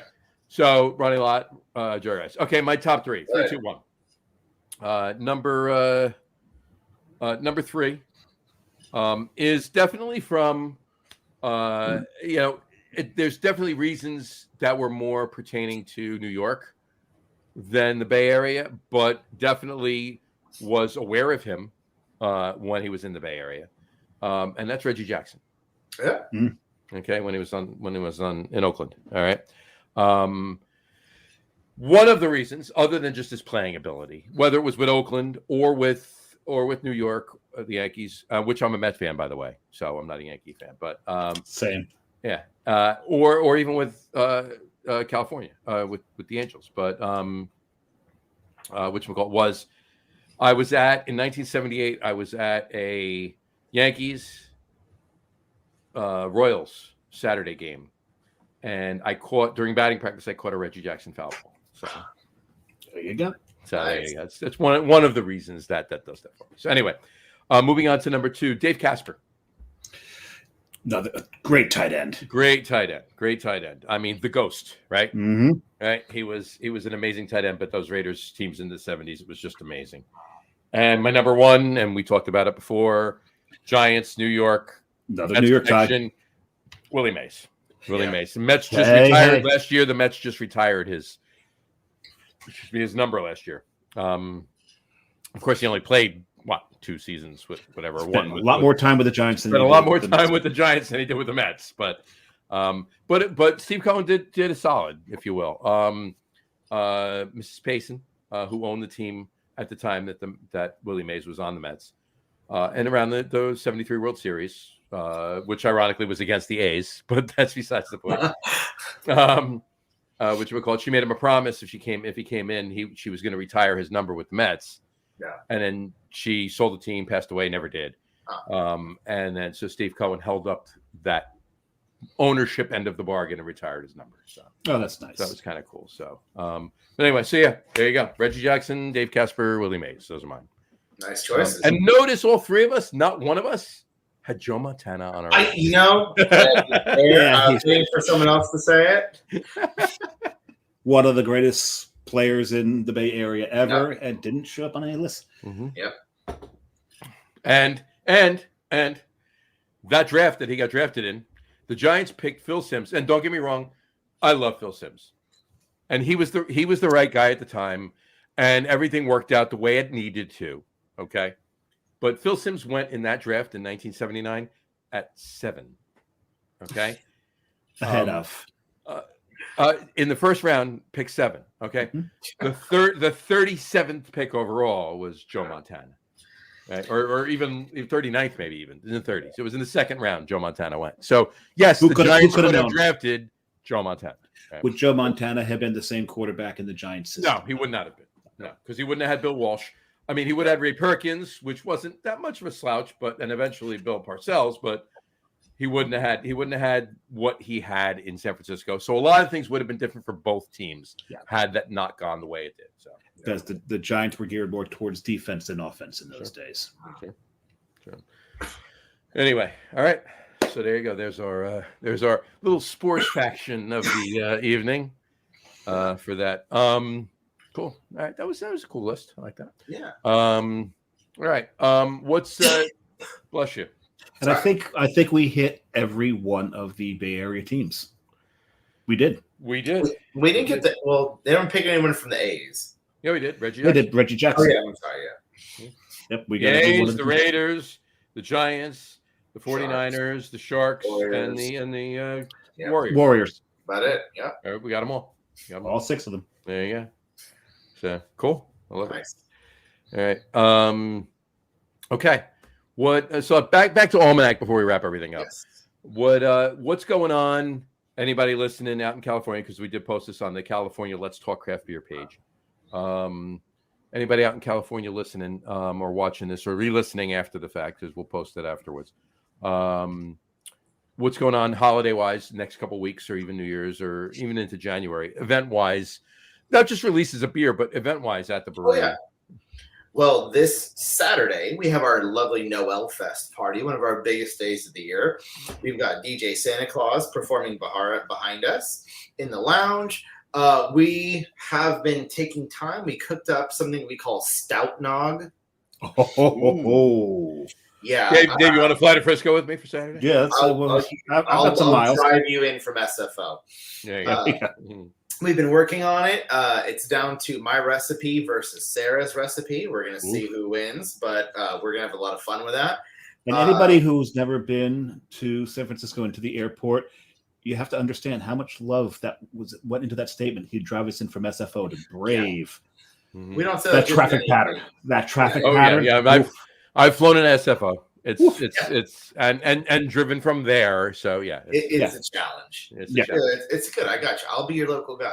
It'd be like us picking him up at LaGuardia. Right. On that note, we were talking about sports last time. Well, it wasn't the last time. It was the first time I was in San Francisco. It was 85, and I sat at breakfast in the hotel I was in. My table right here at the next table over was Tommy Lasorda. And I turned and had a conversation with him. So very nice. Oh. It was very nice. That was pretty cool. Even as a Giants fan, I'd love to meet Tommy Lasorda. So the Noel, during the Noel party, do you then spell it Almanac? Because there's no L. Yeah. Noel. Oh my God. That was worse than any dad joke I've told in the last 12 episodes. Thank you very much. Well done. Thank you. It's been lovely. Tip your waitress. Try the veal. Yes. No, we're going to have a big old party. Our Noel Fest. We're going to bring out a whole bunch of beers. We're going to have a Stein station outside to fill your Stein. Oh. We do Steins. Yeah, we're going to have a Stein station outside. We've got mobile bars inside, outside. We're going to have our friends at Polkageist. We have our favorite polka band. They're going to be performing here. Polka for Christmas. I love that idea. What's more homey than accordion music? No, we're having Polkageist play. We've got a Santa coming. We have this really neat thing where it's a guy has a green and white Volkswagen bus with like a tree inside of it. He's going to come show up. Wait, is it a tree inside of it? He's got like a Christmas tree. Oh, the Christmas tree. Okay. Yeah. Instead of a Volkswagen bus. Dave, weren't you just sitting in a Volkswagen bus on Sunday? I was just sitting in a Volkswagen bus on Saturday. There's one of the breweries in New Jersey has a Volkswagen bus built into the tap room. Oh, really? Yeah. Well, we're just going to drive ours in through them. Yeah. Well, they couldn't drive theirs in. They had to carry theirs in. So. Yeah. We're going to have Santa pictures. We also have a large 16 by 16 sandbox outside that the kids can come and play in. So please bring the whole family. Mom can have a beer with dad while the kids play in the sandbox. Nothing screams Christmas like playing in the sandbox. Yeah, on the West Coast, but yes, absolutely. Yeah, we'd love having all those things out here. Like I said, bring everybody. We're going to have a good old time. It's one of our biggest parties of the year. It's going to be a great one. Even when you guys aren't having a party, that place is a party. Thank you. Yeah, we do get fairly busy, but we love it here. Nice. What about a New Year's thing? You got a New Year's thing going? For New Year's just yet, but I know we're going to have some more things coming up in January. We haven't quite put all those things into place. We have a My Fest, which of course is a little bit ways into May. Yeah, but I mean, definitely at the moment we're getting ready for Noel Fest. We've got a whole bunch of seating. We're getting ready. You actually also have the ability to come have a drink in that foeder hall we talked about. I just set up about 30 tables, so please get to come on in, smell the oak, hang out with us. The brewers will be walking around, and if you're geeks like us, you can stop the brewers and ask, what are you doing? What's that for? And then the brewers can tell me on Monday how much. They're like, yeah, it was nice, but I had to talk to everybody you told me about. So we didn't get the beer done we're supposed to get done. Yeah, that brewer will deal with it. Right, exactly. Oh, that's funny. That's awesome. Cool. That's awesome. Anything going on as far as beers that you're aware of, stuff on the brew schedule, release schedule, or for that matter, events that you're doing next year, 2024? 2024, I mean, off the top of my head, not really any events. I know today we just launched our brand new berry sour nova. We're really excited about that. We have a couple new beers that we've Say hi to those guys. Who are they? Bye, everybody. Brandon, that was him. That was the accountant coming in for logistics. In the green version of this shirt? Yeah, pretty much. It's all, we're all in the same uniform. Beard, flannel, say on Tuesday. No. We all are in the same uniform. Yes. Brewery wise. Yeah. There's somebody we know. We know somebody whose name will go unmentioned, who we've not mentioned earlier, who has a statement. Beards make beer. It is. It absolutely is. I think the yeast just lives in It's the yeast. It's the yeast. You go like this. Yeah. And the beer ferments, and you're good to go. And it bubbles, and you're all set. Did you ever have propagate my beer every day, and you're good to go? Have you ever had Rogue's Beard beer? I've heard of it. I never had it because even I have to draw a line somewhere. I got to be honest with you. I've had, and Dave knows this, and I've said this before on the show many times. I've had Rocky Mountain Oyster Stout from Wynkoop in Denver. Yeah. I will have that every day of the week and twice on Sunday before I will have Rogue's Beard beer. Okay, fair enough. I've had the beard beer. Mm-hmm. It's just combing the yeast out and propagating that yeast. So yeah, whereas it does give you the willies, because there's a comedian that states the thing about hair is when it's on the body. If it's on the head, it's the most beautiful thing in the world. The second it leaves that body, it's the grossest thing on the planet. Did you have to say combing it out, though? Really just not what I wanted to hear. But thank you very much. You're right. So you're never going to drink that beer. There you go, guys. Hope you're thirsty. Enjoy. Well, it's better than more thirst quenching. Did you ever watch quick aside? Did you ever watch quick aside from another aside? Did you ever watch Brew Dogs? The Brew Dogs, show they did, right? Okay, yeah. The first season they ever did, right? Jim and Martin.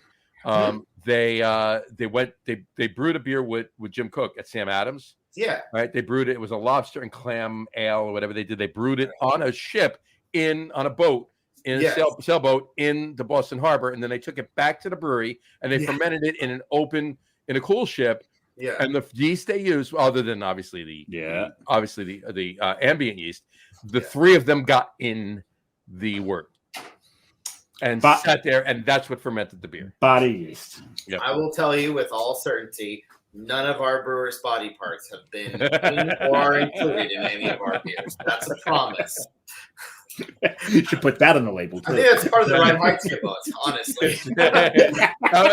And if it's not, it should be. Yes, we'll have to take a DeLorean back to. Let me get him on the horn. Take a DeLorean back to, was it 1513 or 1315 or whatever? Well, Fritz, thank you. Yes, exactly. Jawohl. Yeah. Anyway, so go ahead. Continue. You're finished what you were saying with next year. Oh yeah, just our regular span of parties. We've got, like I said, our Mai Fest, our Oktoberfest parties, one of our biggest ones there. We love having all the polka bands out. You do that late October every year, so yeah, we've got a big Oktoberfest every year, our Noel Fest, our typical lineup. We'll have things throughout the year. We have our Founders Fair, basically where we'd love to have not just our beers, but basically tell the local people who are.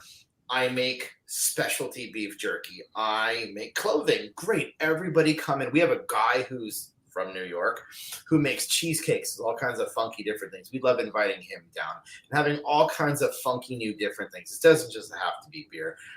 We definitely have the feeling that craft beer is not just about the beer. I mean, it is for a lot of it, but it's the idea that someone doing something the right way, independently, irregardless of what the industry or a salesman tells them to do. Mhm. And we definitely love to invite those guys in here. Love it. Love it. Love We it. have all kinds of fun Yeah. stuff that we have throughout the year. We have one of my favorites is Phoenix Clothing. It's a lovely older lady and her husband. They go to thrift shops. They find particularly our uniform flannel shirts. Then she puts her own designs on the back of them. Nice. Her thing is, That's this cool. keeps clothing out of the landfill.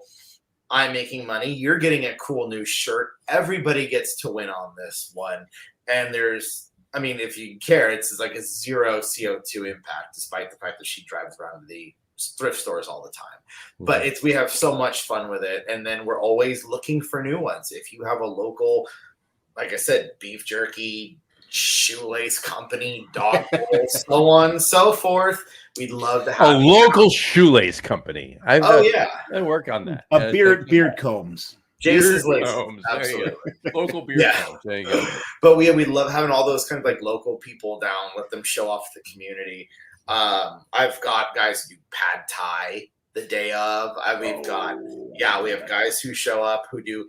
It's actually interesting. He does hear me out here, Irish Thai fusion. Don't think about it too hard. It's delicious. Potato Thai. I think it's basically just pad thai with a shot of JMO. Okay, there you go.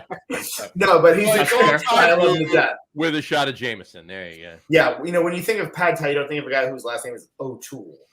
Pad Thai O'Toole. I knew him. Pad Thai O'Toole. Yeah, Pad Thai O'Toole. It'd be Padrick Thai O'Toole. Padrick Thai O'Toole. But yeah, we love all that kind of stuff. We're always coming up with new ideas. Sometimes, literally, we'll just get a call from the owner saying, "Kevin, what do you want to do this month? Think of it, make it happen," and we just fly off the cuff like that. And we love doing that kind of stuff and meeting all the local people. I've got, no joke, I've got burgers. I've got a Hawaiian Mexican fusion tacos. We've got we call them locos only. We have all kinds of great food out here. It's all the food trucks that are out there. Yeah, the food trucks. Yeah, absolutely. All kinds of fun stuff out here. And that's the best way. I got to tell you, and we're not going to get into a New Jersey discussion. I don't want to do that. We've done it a million times. Yeah. We can tell you later. It doesn't matter for the show. But I actually like that. It's easier for the brewery. Now, if the brewery, if their business model is to have a restaurant, then that's fine. Yes. Right?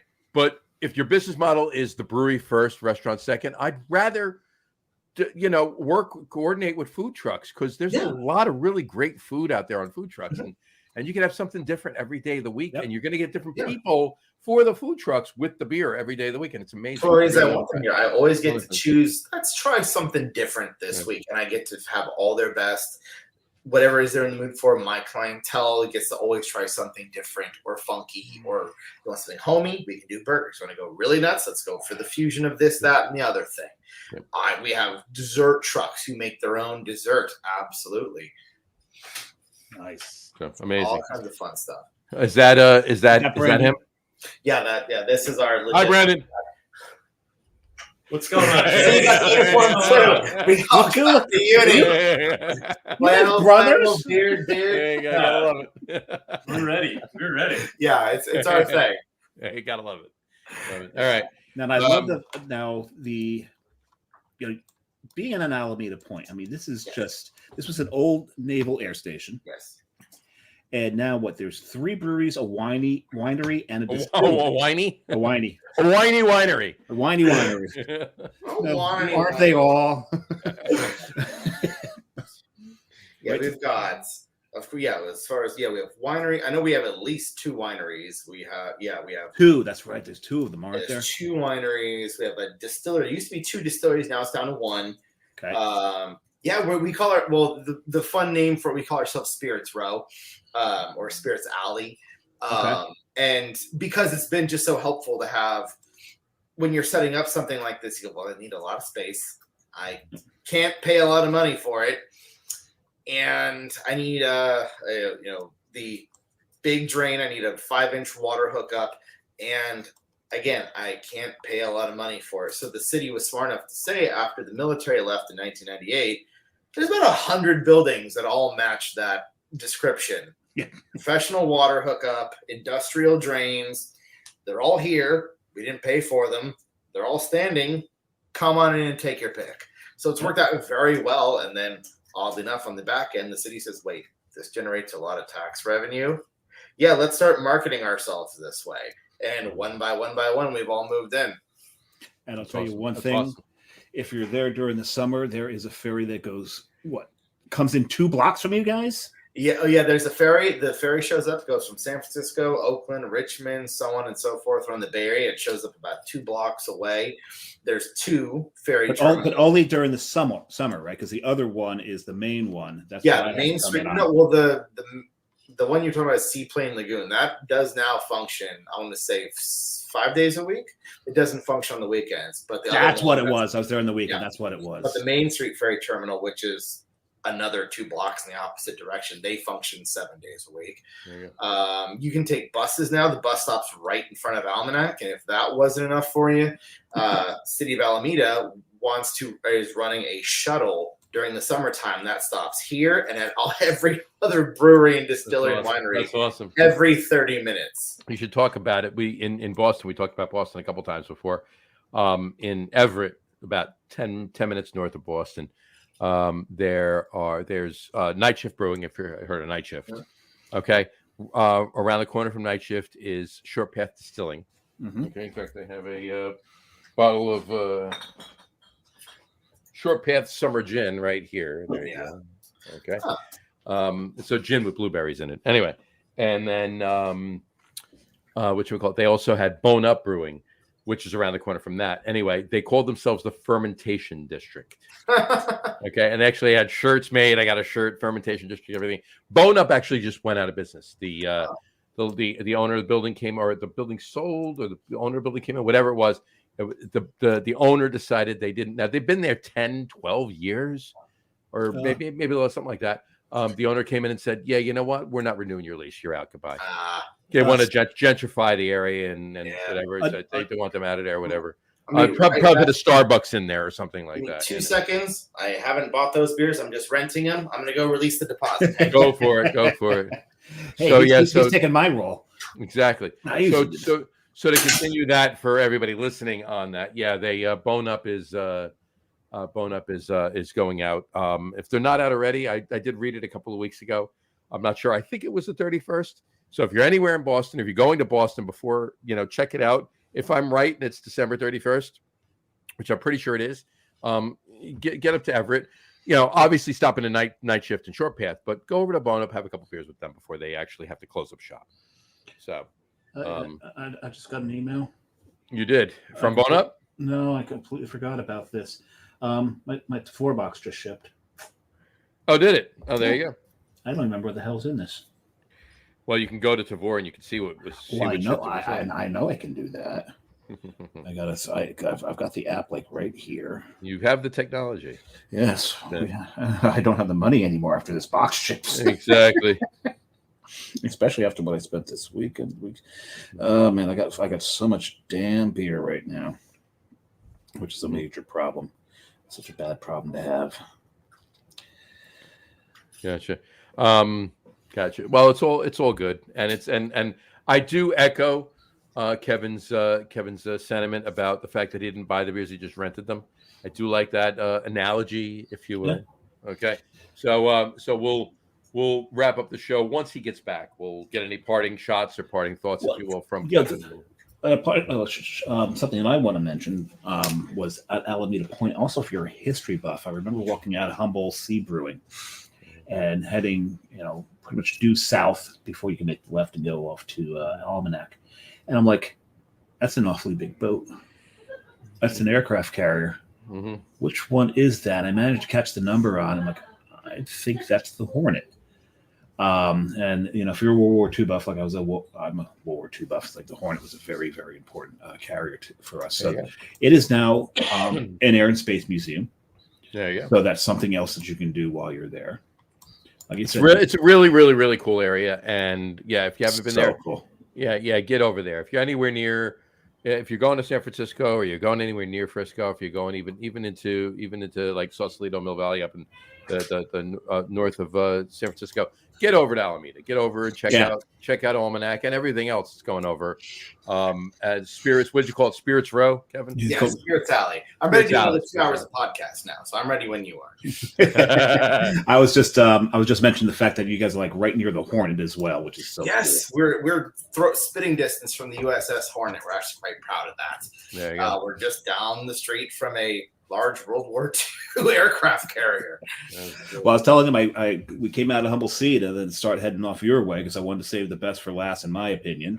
On there, no offense to the other 2 breweries on the island, but come out of it, start coming down Saratoga Boulevard or whatever it's called, and it's like that's an aircraft carrier.